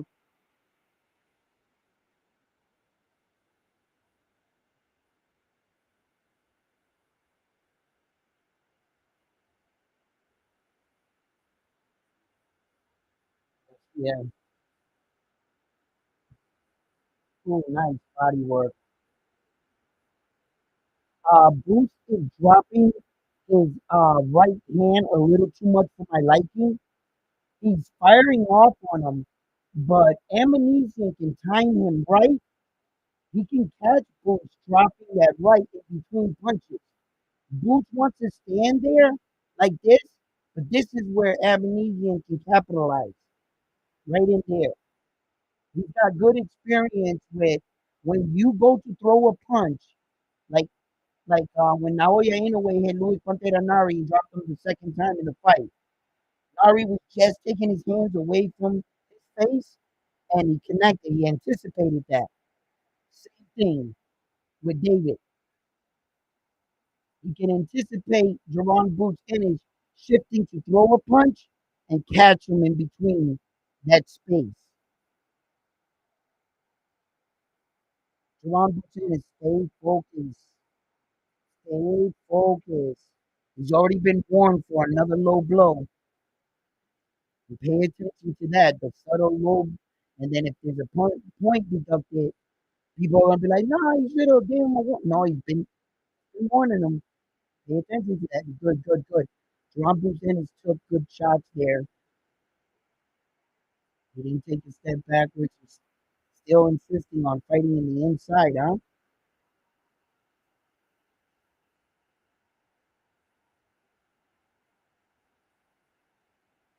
I don't know. Is it me?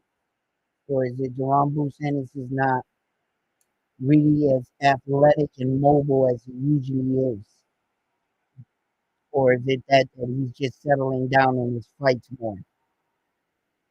Where that you see a fighter make a transition where he starts to realize he's doing a lot of wasted movement, and that's going to speak to his cardio. We're going to find out. Questions will reveal themselves. You'll see if his performance starts to deteriorate, and your answers will start to, if that layoff really is playing a big factor, and did he go that extra mile in training while coming back for this fight? So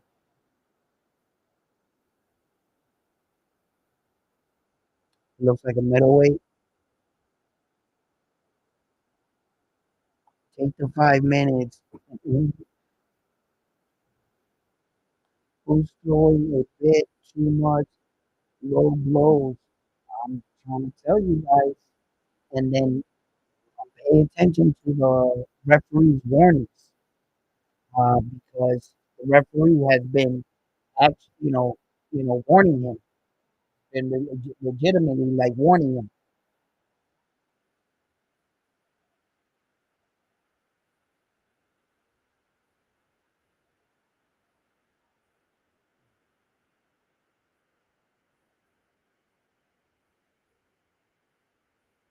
He's back righty.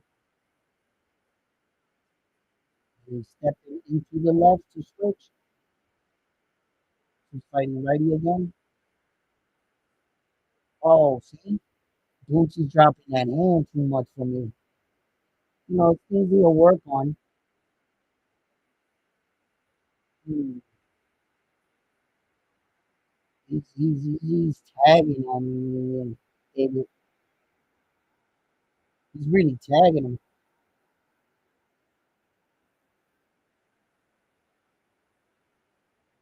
Nice, go with that punch.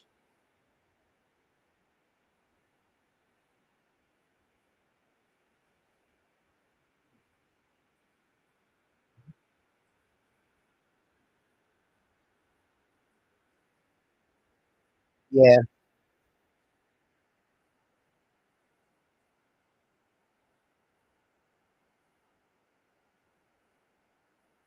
that. Oh,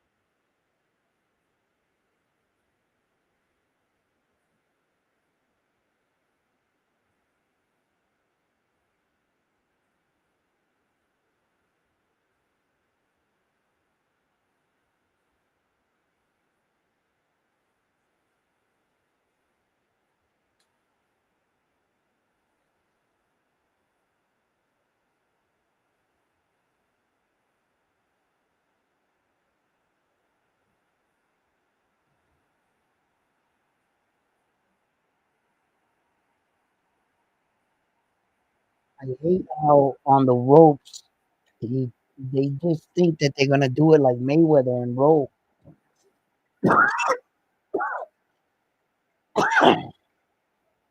Nice, nice.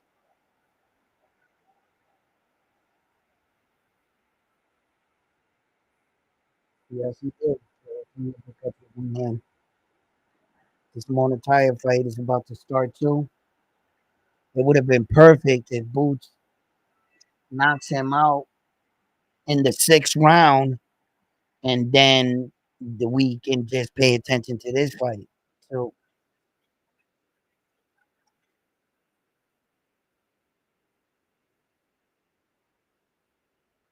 I got Monetaya in a 12-round decision win.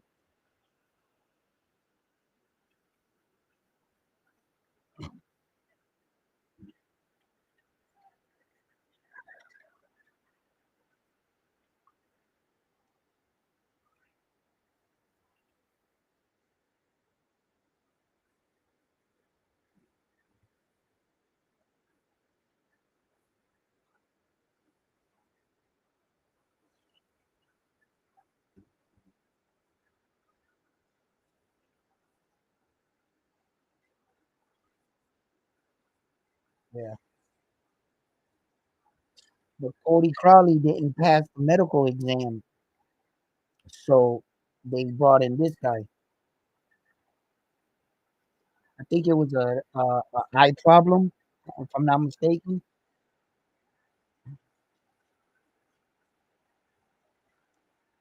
So Cody Crowley, it depends where he comes back to.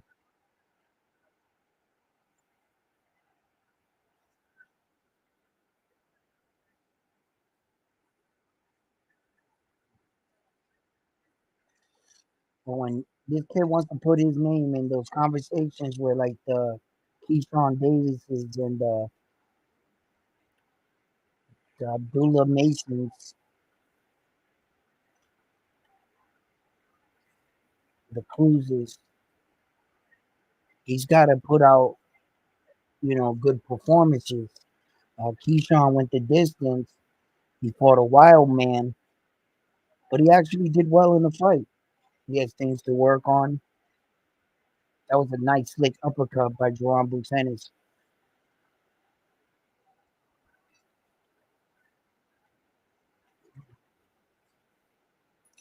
These guys are feeling each other out.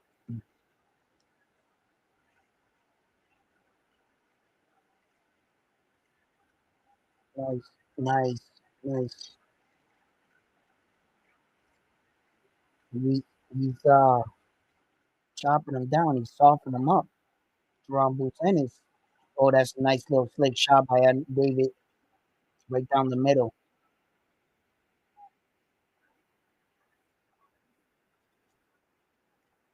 That was good.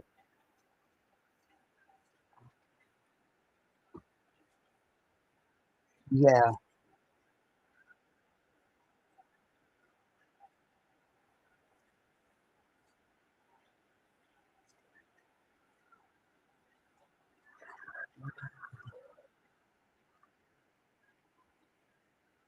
come on, soften him up.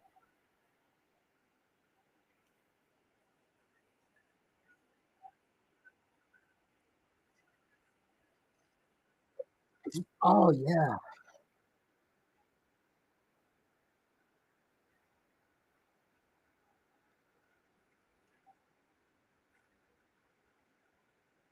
nice. Well, Boots is usually like putting a lot of beating on him.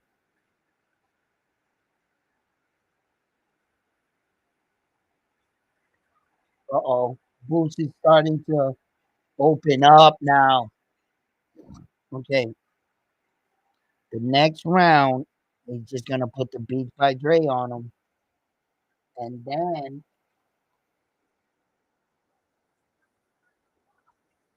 in the sixth round, he's gonna knock him out.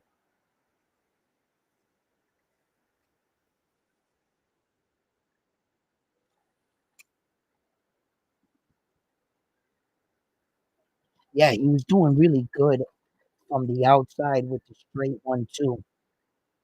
There was no problem with that. He had no problem catching him.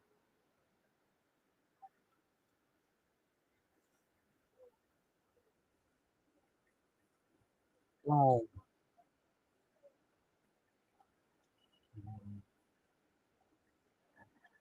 for as much as inactivity Boots has suffered in his career, no doing part of his own. His promotional company didn't find him the fight, then going what he went through with them. So this is, I feel sorry. Oh shit! David had an easy call Boots. Boots took it well.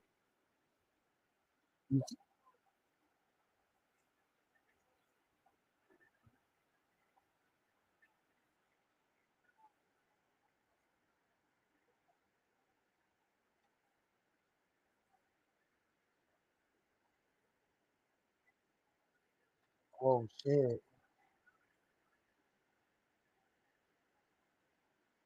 Oh shit!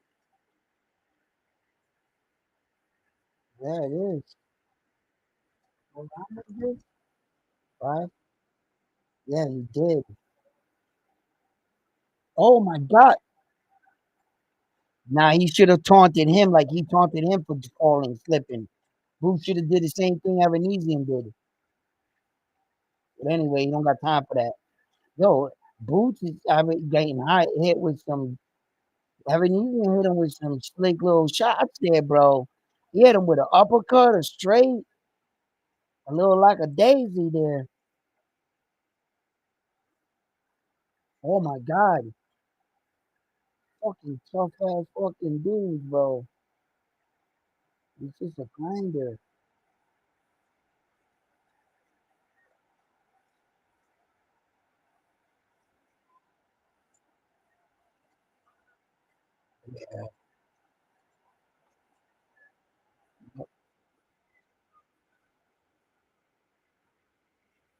Oh!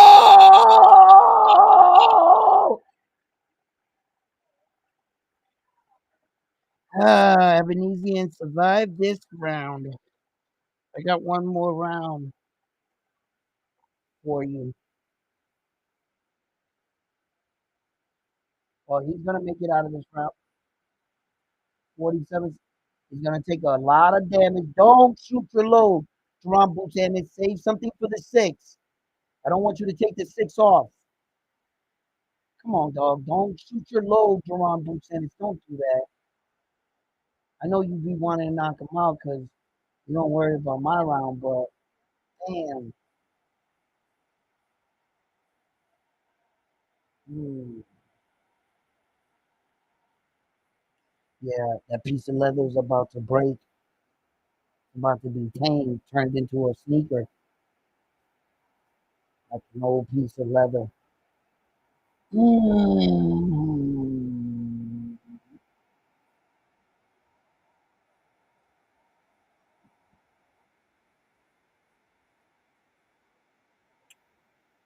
Ebenezer, run, run! So much for the VIF. Okay, hold on. Time to check the paperwork. Yo. Mm. Oh shit, they stopped it.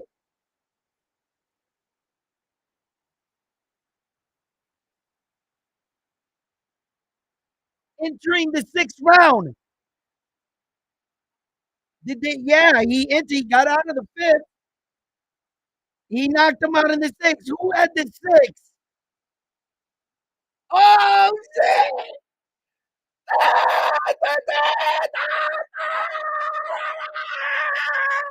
Yo, thank you. I wanna, I wanna thank everybody that made this possible. Like me, of course, because I knew this. Because I'm Nostradamus around here. I do this. This is what I say. He's gonna stop him in the sixth. Yo, hold up. Are they gonna count it? Because Ghost Rider, they might just say the fifth, but he made it out of the fifth. That's entering the sixth. He never responded for the sixth round. So yeah, I win. Let's see what the official announcement. It was close, Ghost Rider. Ghost Rider got it, you think? Hold on. He didn't come out for the sixth. That means he lost in the sixth round. He made it out of the fifth round. At what point did he stop him in the fifth round? He didn't stop him in the fifth round. He was supposed to answer the bell in the sixth. That's how it goes in boxing. That's how I know I won. It's the sixth round.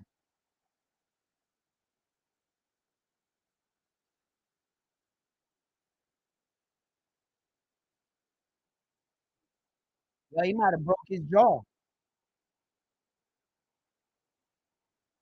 Yeah, round six. It's over. He's waving his hand. The card girl's out there. Round six, right?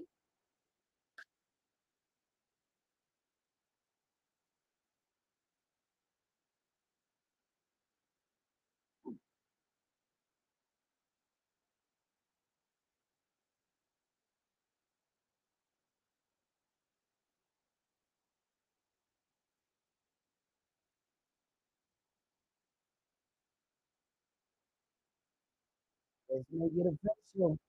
Let's make it official. Is that my round? No, nah, it would always win shit, nigga. Bam, bam. Let's see what happens.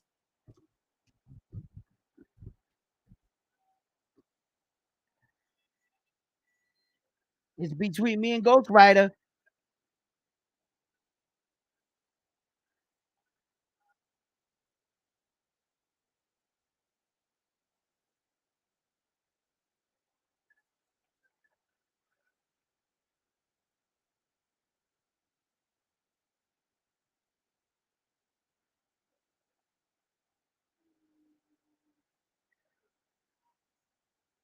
So does the translation at the end of round 5, does that mean round 6?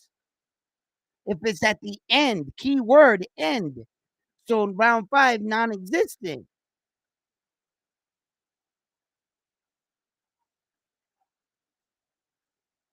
There it is. The IBF belt wrapped around his waist. He's an American champion. There it is. There it is, baby. There it is. That's what's up. He's officially a champion, bro. He's officially a champion. Hold up. The announcer guy doesn't make the rules. So, he's been known to say dumb shit. What does that mean? What is in translation? What does that mean? You know what I'm saying? Congratulations, Ghost Rider. Hold up. Hold up. I'm not, and I have to get definitive proof.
Unbelievable, Ghost Rider.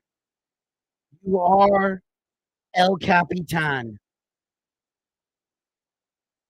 Ghost Rider won the Notre Dame. Yo, but didn't Ghost Rider say in the text, there goes the fifth round? So didn't he concede? So wouldn't it go to me anyway? Like because he did quit, like right? So we got that on text, right? On text. That dude E, he be chill.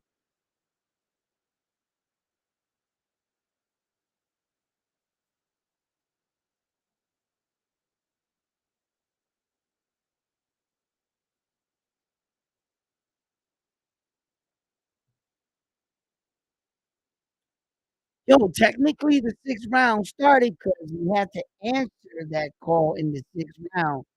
The minute had already, we had to say I quit. See what I'm saying? So,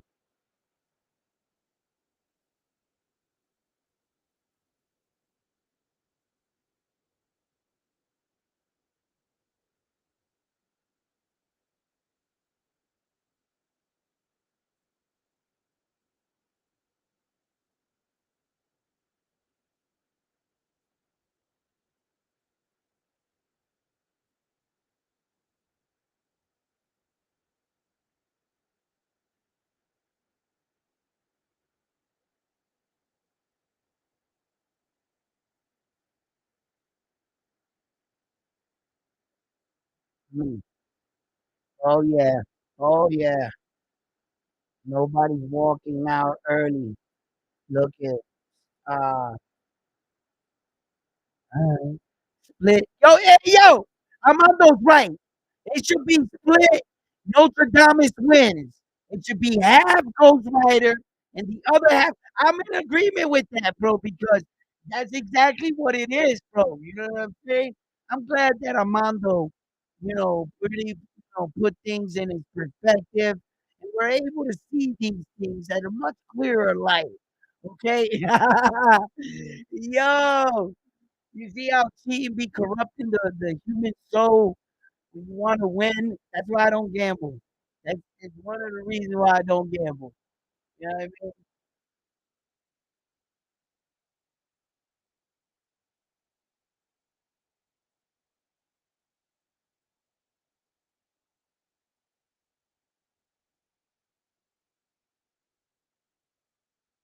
I mean? You better slow down. The boy just had a lot of ring rust. He even acknowledged that his timing was off. I saw that he was off a little bit. We have another fight over here, and Boots did what he had to do, and he finished him in 6/5 rounds, but it's more like six. But anyway, he finished them, and he became the champion tonight, and that was good. That was good that he beat somebody for that belt. What he decides to do next, Ed Hearn needs to, keep his fighter's name irrelevant. So he's probably gonna keep yelling out Terrence Crawford's name. You guys seen that many times in the sport of boxing, and so now what for Jerome Bruce Ennis? Where does he go from here? Trying to unify the world title would be that he would try to go after Mario Barrio for one, and then I think that Terrence Crawford's still officially the other two champions. So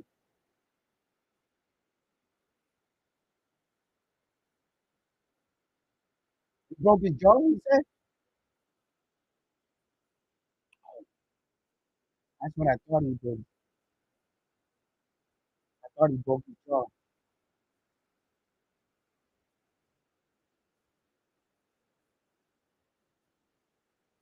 I'm not sure that he broke his jaw, but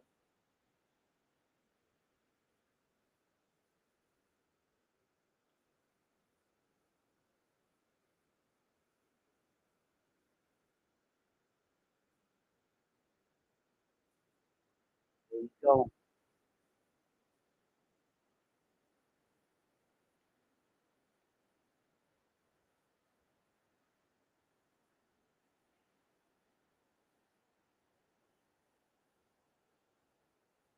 What round are we here? Fifth in the fifth round in the other fight.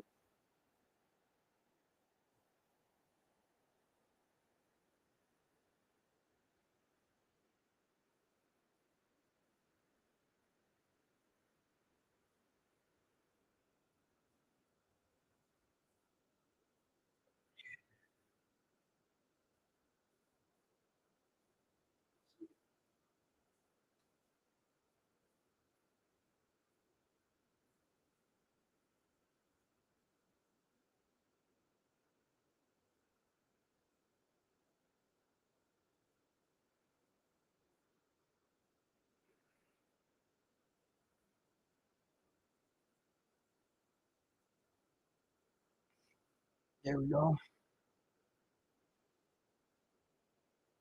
I got this in the decision. You guys got this. I think. What round are we in? Who is better, MJ or TJ Doheny?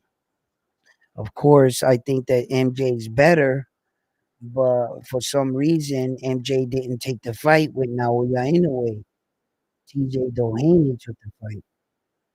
It wasn't even that the fact that you can say Bob Arum or Top Rank stopped the fight or they didn't accept the fight with MJ because MJ is technically one of Naoya Inoue's mandatories. He's technically one of his mandatories. So all he has to do in reality is fill out the paperwork. Fills out the paperwork, and Bob Arum and Top Rank can't stop him. And if you had to fight TJ Doheny, they would have to pay MJ step aside money. They're not paying him step aside money just for him to fight TJ. That means that by paying MJ step aside money, that means Naoya Inoue technically ducked him, kind of, because it's admitting you're avoiding. He wants to fight this guy, and who the fuck is TJ Doheny? He hasn't earned anything, so you would be able to read through that, and you would say, "Shit, okay, right."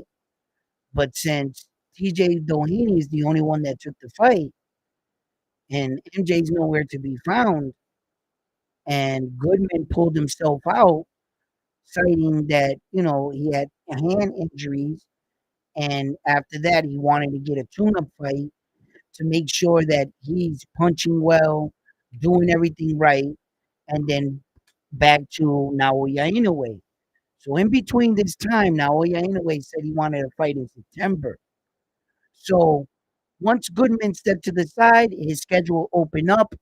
Any fighter, basically in 122, from in all four major sanctioning bodies, from number 5 to number 1 on the rankings, could have took that fight with Naoya Inoue. Why didn't anybody else raise their hand? The only reason why he's fighting TJ Doheny, because he went like this. I'll fight him. No one else did.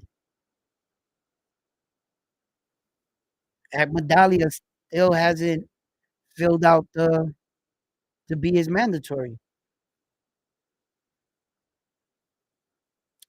Goodman has already filed the paperwork. He took a step side money. He's just saying he had an injury and he wants to fight in between to make sure that he's ready to be the best version of himself before he fights Naoya Inoue. So that's what he's working on. So yeah, yeah, you got in the 7th. Yeah, I know. Armando, they're they're on the 6th right now. Okay, so Bob Arum is the motherfucker that decides who Naoya gets to fight. Well, not technically. Not technically. Okay, even Bob Arum has to recognize the ranking system. That's what they're in. This is not called Bob Arum boxing. This is boxing. They have four major sanctioning bodies, and they have ranking systems put into place where that you can see that the men activate their clause in their ranking if they happen to be a mandatory.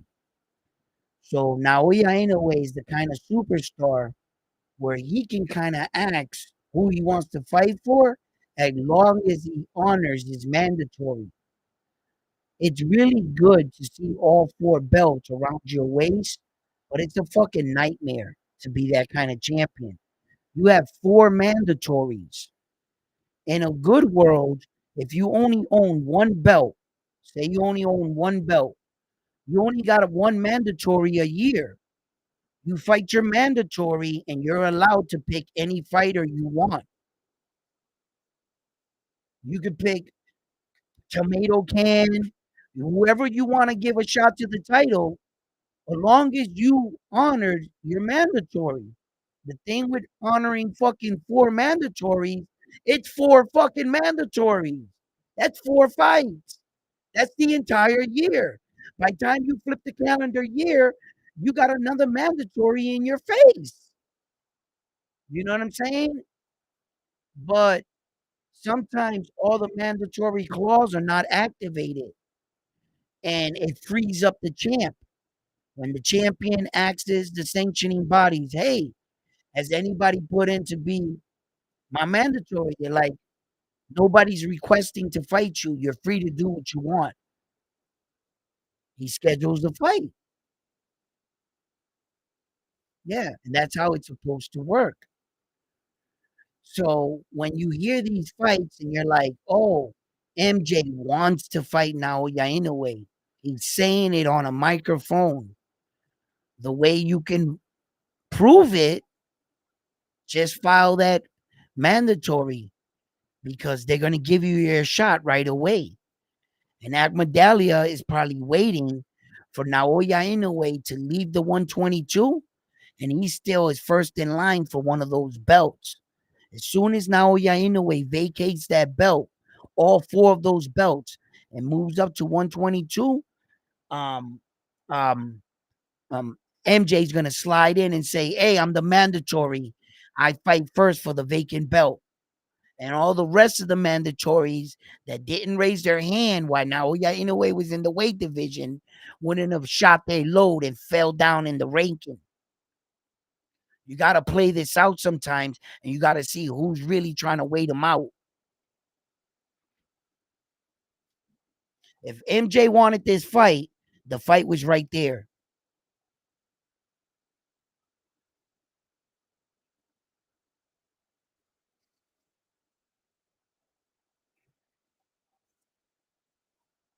We're in the seventh round.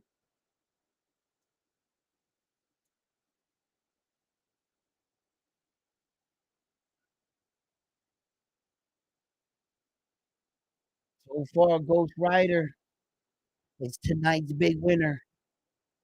He's got the crown.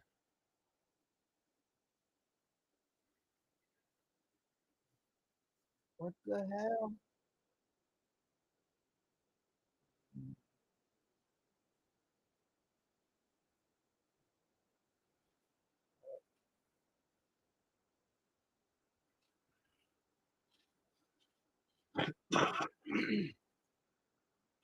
You guys been watching this fight, Morotai fight, more than I have really. I've been peeping and catching glimpses, and for the most part, it seems like he has control of this fight. I haven't really been paying attention to it all the way. I've been also, you know, talking with you guys. But how do you guys see this fight? He doesn't look like his face is touched up at all. He looks like he's in round one.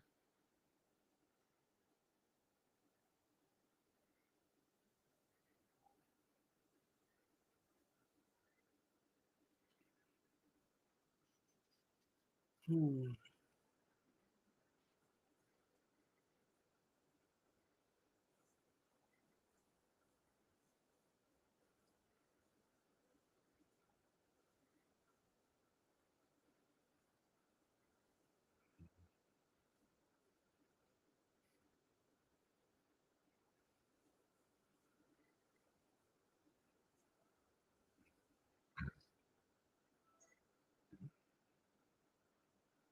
We're in the eighth round.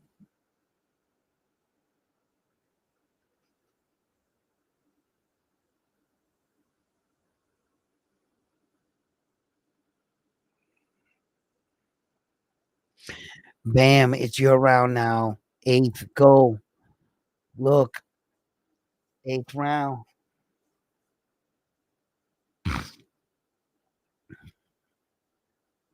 He's a live dog.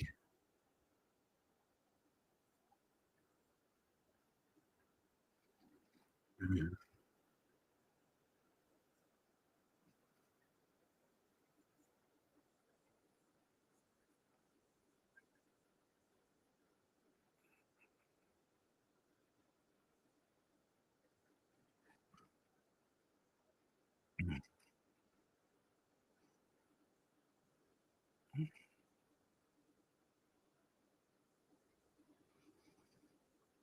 Okay, Martai, calm down. He's doing that wild little shuffle. He's just gonna throw that hook with the left. He's just gonna hook it. You can time him. Throw your shot a little bit up, a little straight, just a small arc like that, right there. He just Martai, bro. He's gonna go right into it too. He's gonna throw that left right from here. It's gonna be from here. He's got to throw that shot right over his right there. That's no, but he's got to believe in the shot. He's got to throw it with conviction. He'll knock that kid out. He has a tendency of doing the same repetition move. Farmer, right? Oh, right there, nice straight. But with that rate straight shot, I mean, you can hurt him. If you sit down on that shot like this, if he believes in the shot, he'll knock him out.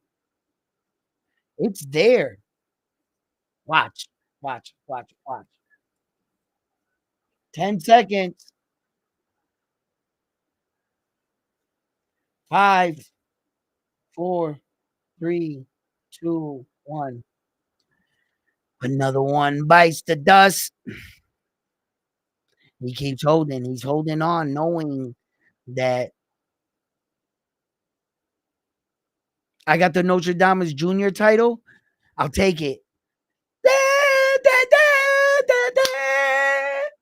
Yo,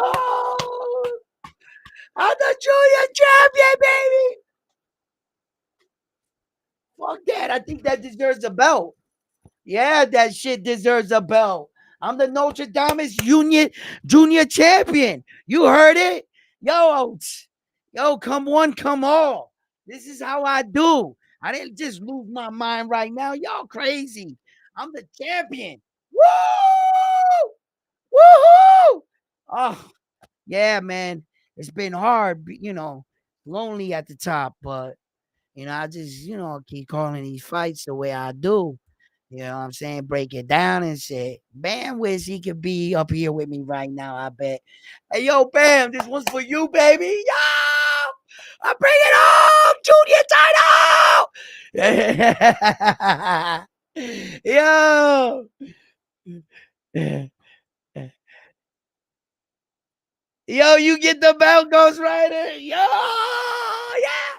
Yo, everybody gets belts. Ghost Rider gets the belt too, right? Fucking Ghost Rider, get a belt. But I'm just gonna hold on to it for you. Yeah,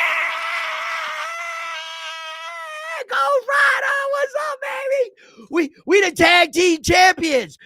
Oh, the Legion of Doom, Ghost Rider, and Edwin coming for you. Woo! Woo!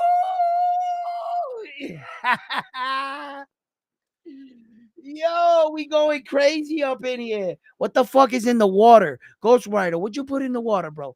Yo, tag team champions! Tag team champions!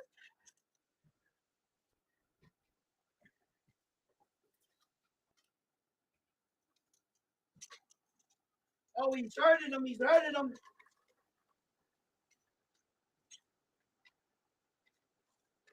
Eternal's on that ass, baby. He's on that ass right now. Ninth round? Nah, fuck that. Farmer, you better hold out. Come on, Farmer. Come on, Farmer. Stay strong. I'm going to win this one.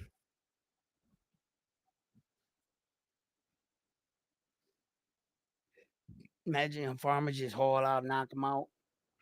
Oh, shit. And he gets caught while I was saying that. Fuck, I need more water. It's hot as shit up in this motherfucking room. Y'all getting me amped up and shit, crazy. Yo, I got the belt, man. You know what I'm saying? You can't tell me I got the belt, bro. You know I lose my mind.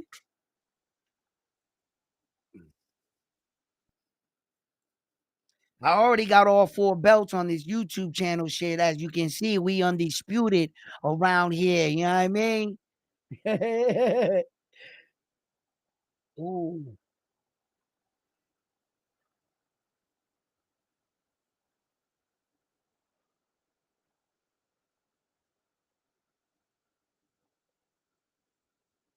Uh-oh.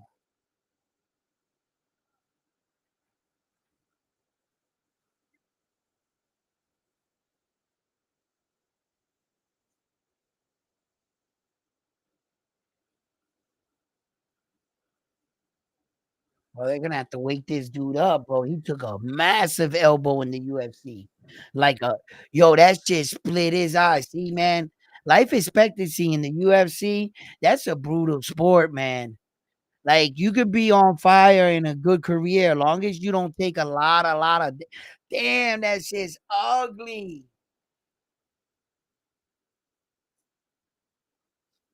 And he's got a concussion right now sitting on that seat.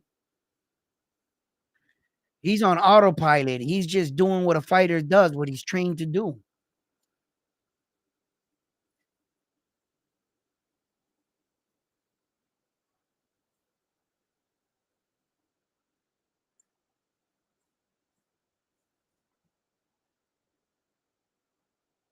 Oh, that was a big shot.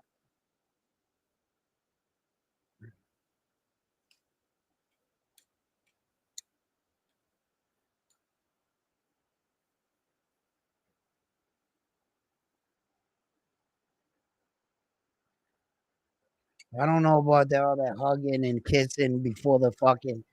Yeah, I'm trying to rip your head off. He's fucking like, hey, let's hug in the middle, man.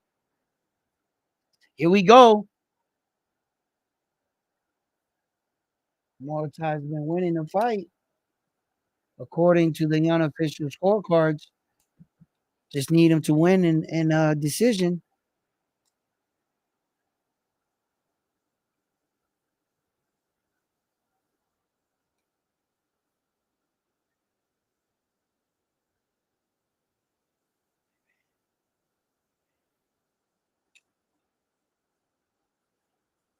Yo, I mean, Mortai, I mean, he looks fresh. He looks fucking great. You know, he should like, oh shit, he's getting blasted, my nigga.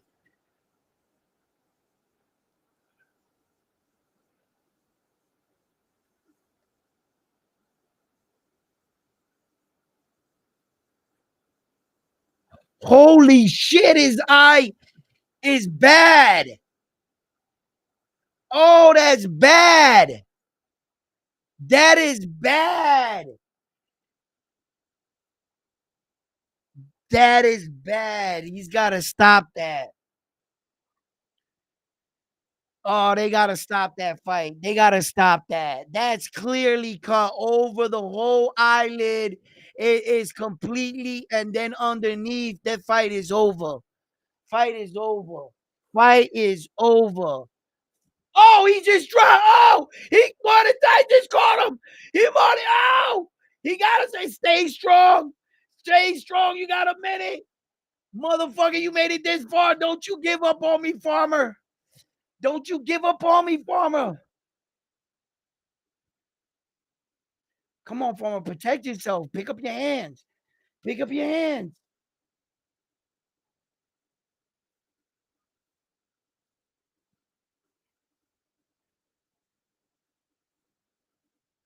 Oh, shit.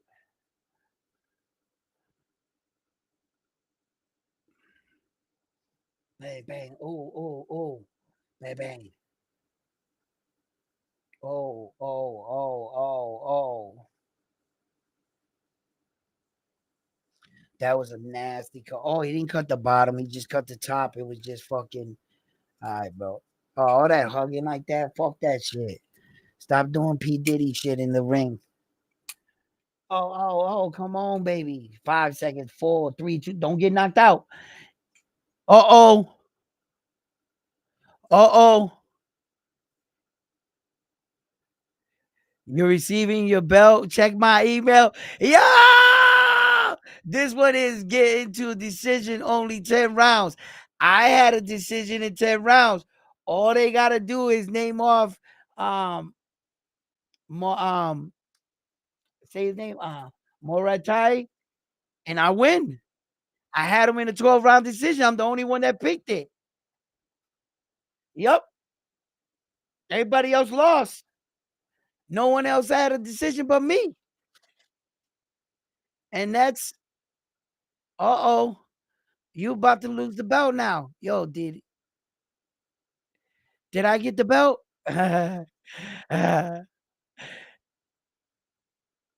Mm,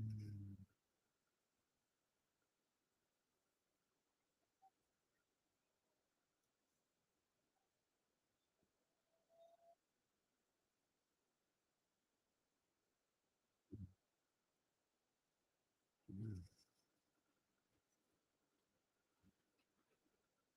Nobody picked split decision, unanimous decision. Only me. That's it. I picked that he would go to the last round decision.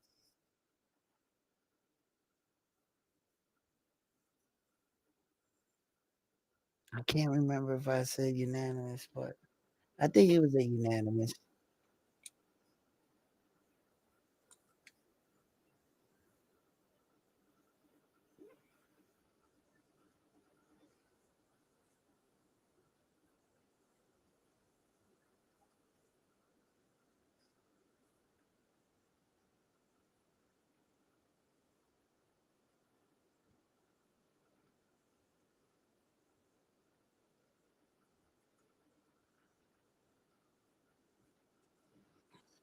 Yo, Armando, you never sent me your address.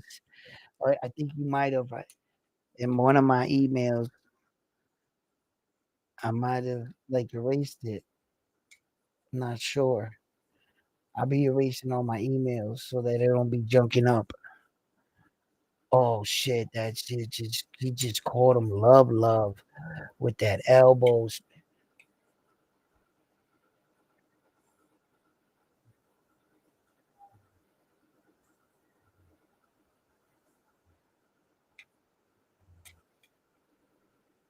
Yo, I didn't just win that. I didn't just win that. Where's my belt?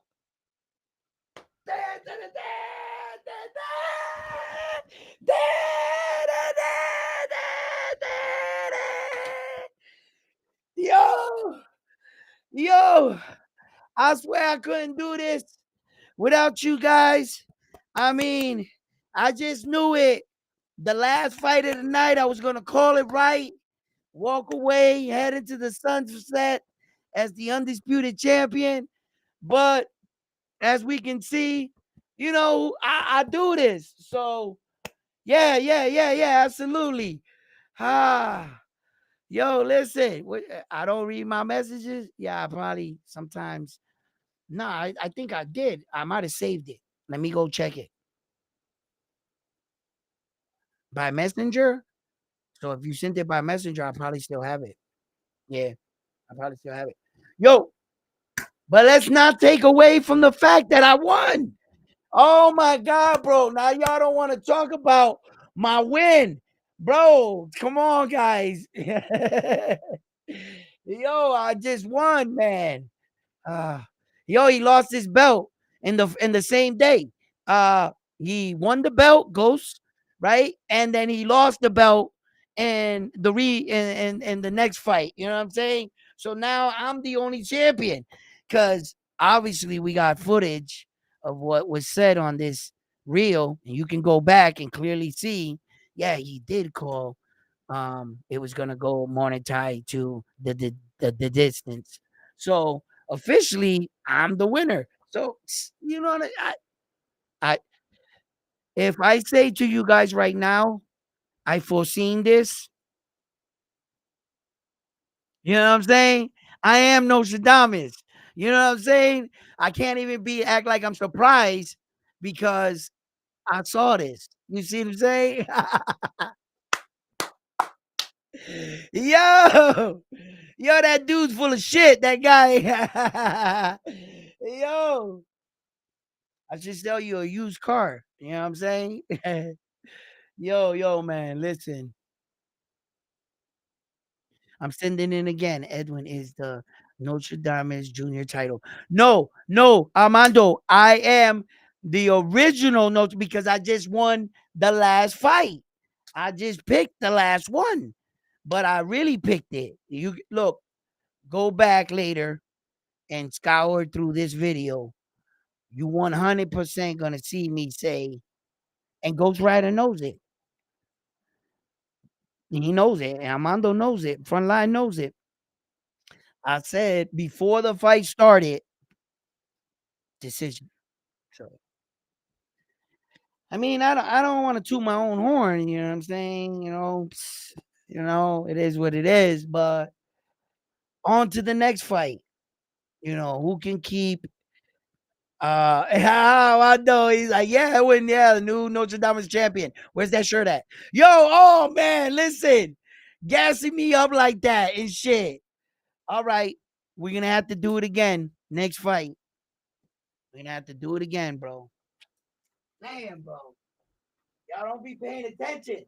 That's why when Bam Bam said be writing it down and shit, I'll be writing it down because that way we have the proof. You know what I'm saying? And like y'all wasn't paying attention last fight, not giving me my credit. Yo, I'm the junior champion now. You know what I mean? I got robbed tonight, bro. That was worse than Bam Bam Boogie's loss. Like, homeboy officially got into the sixth round. And they said, nah, he didn't start the sixth. Come on, that's some bullshit. He made it out of the fifth round.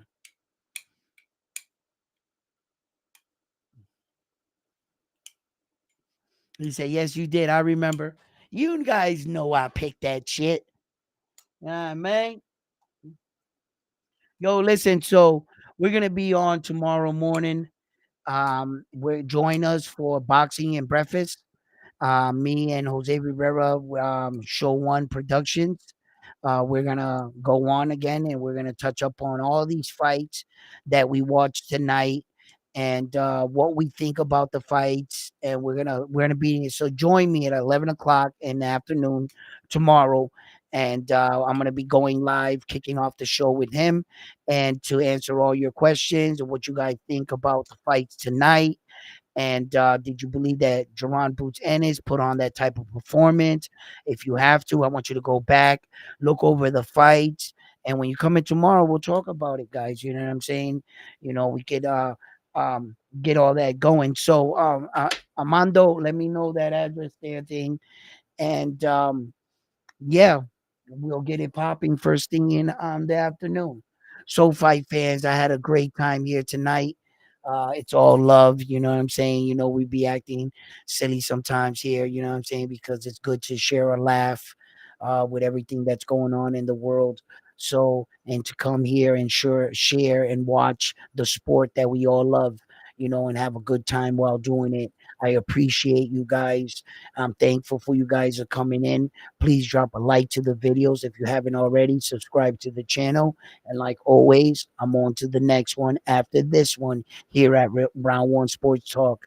Peace. Good night, guys. Ghost Rider, my man, Amando, all of you guys, Bam Bam, Frontline, everybody in the chat family. All right, R1. What's up, baby? Good night, guys.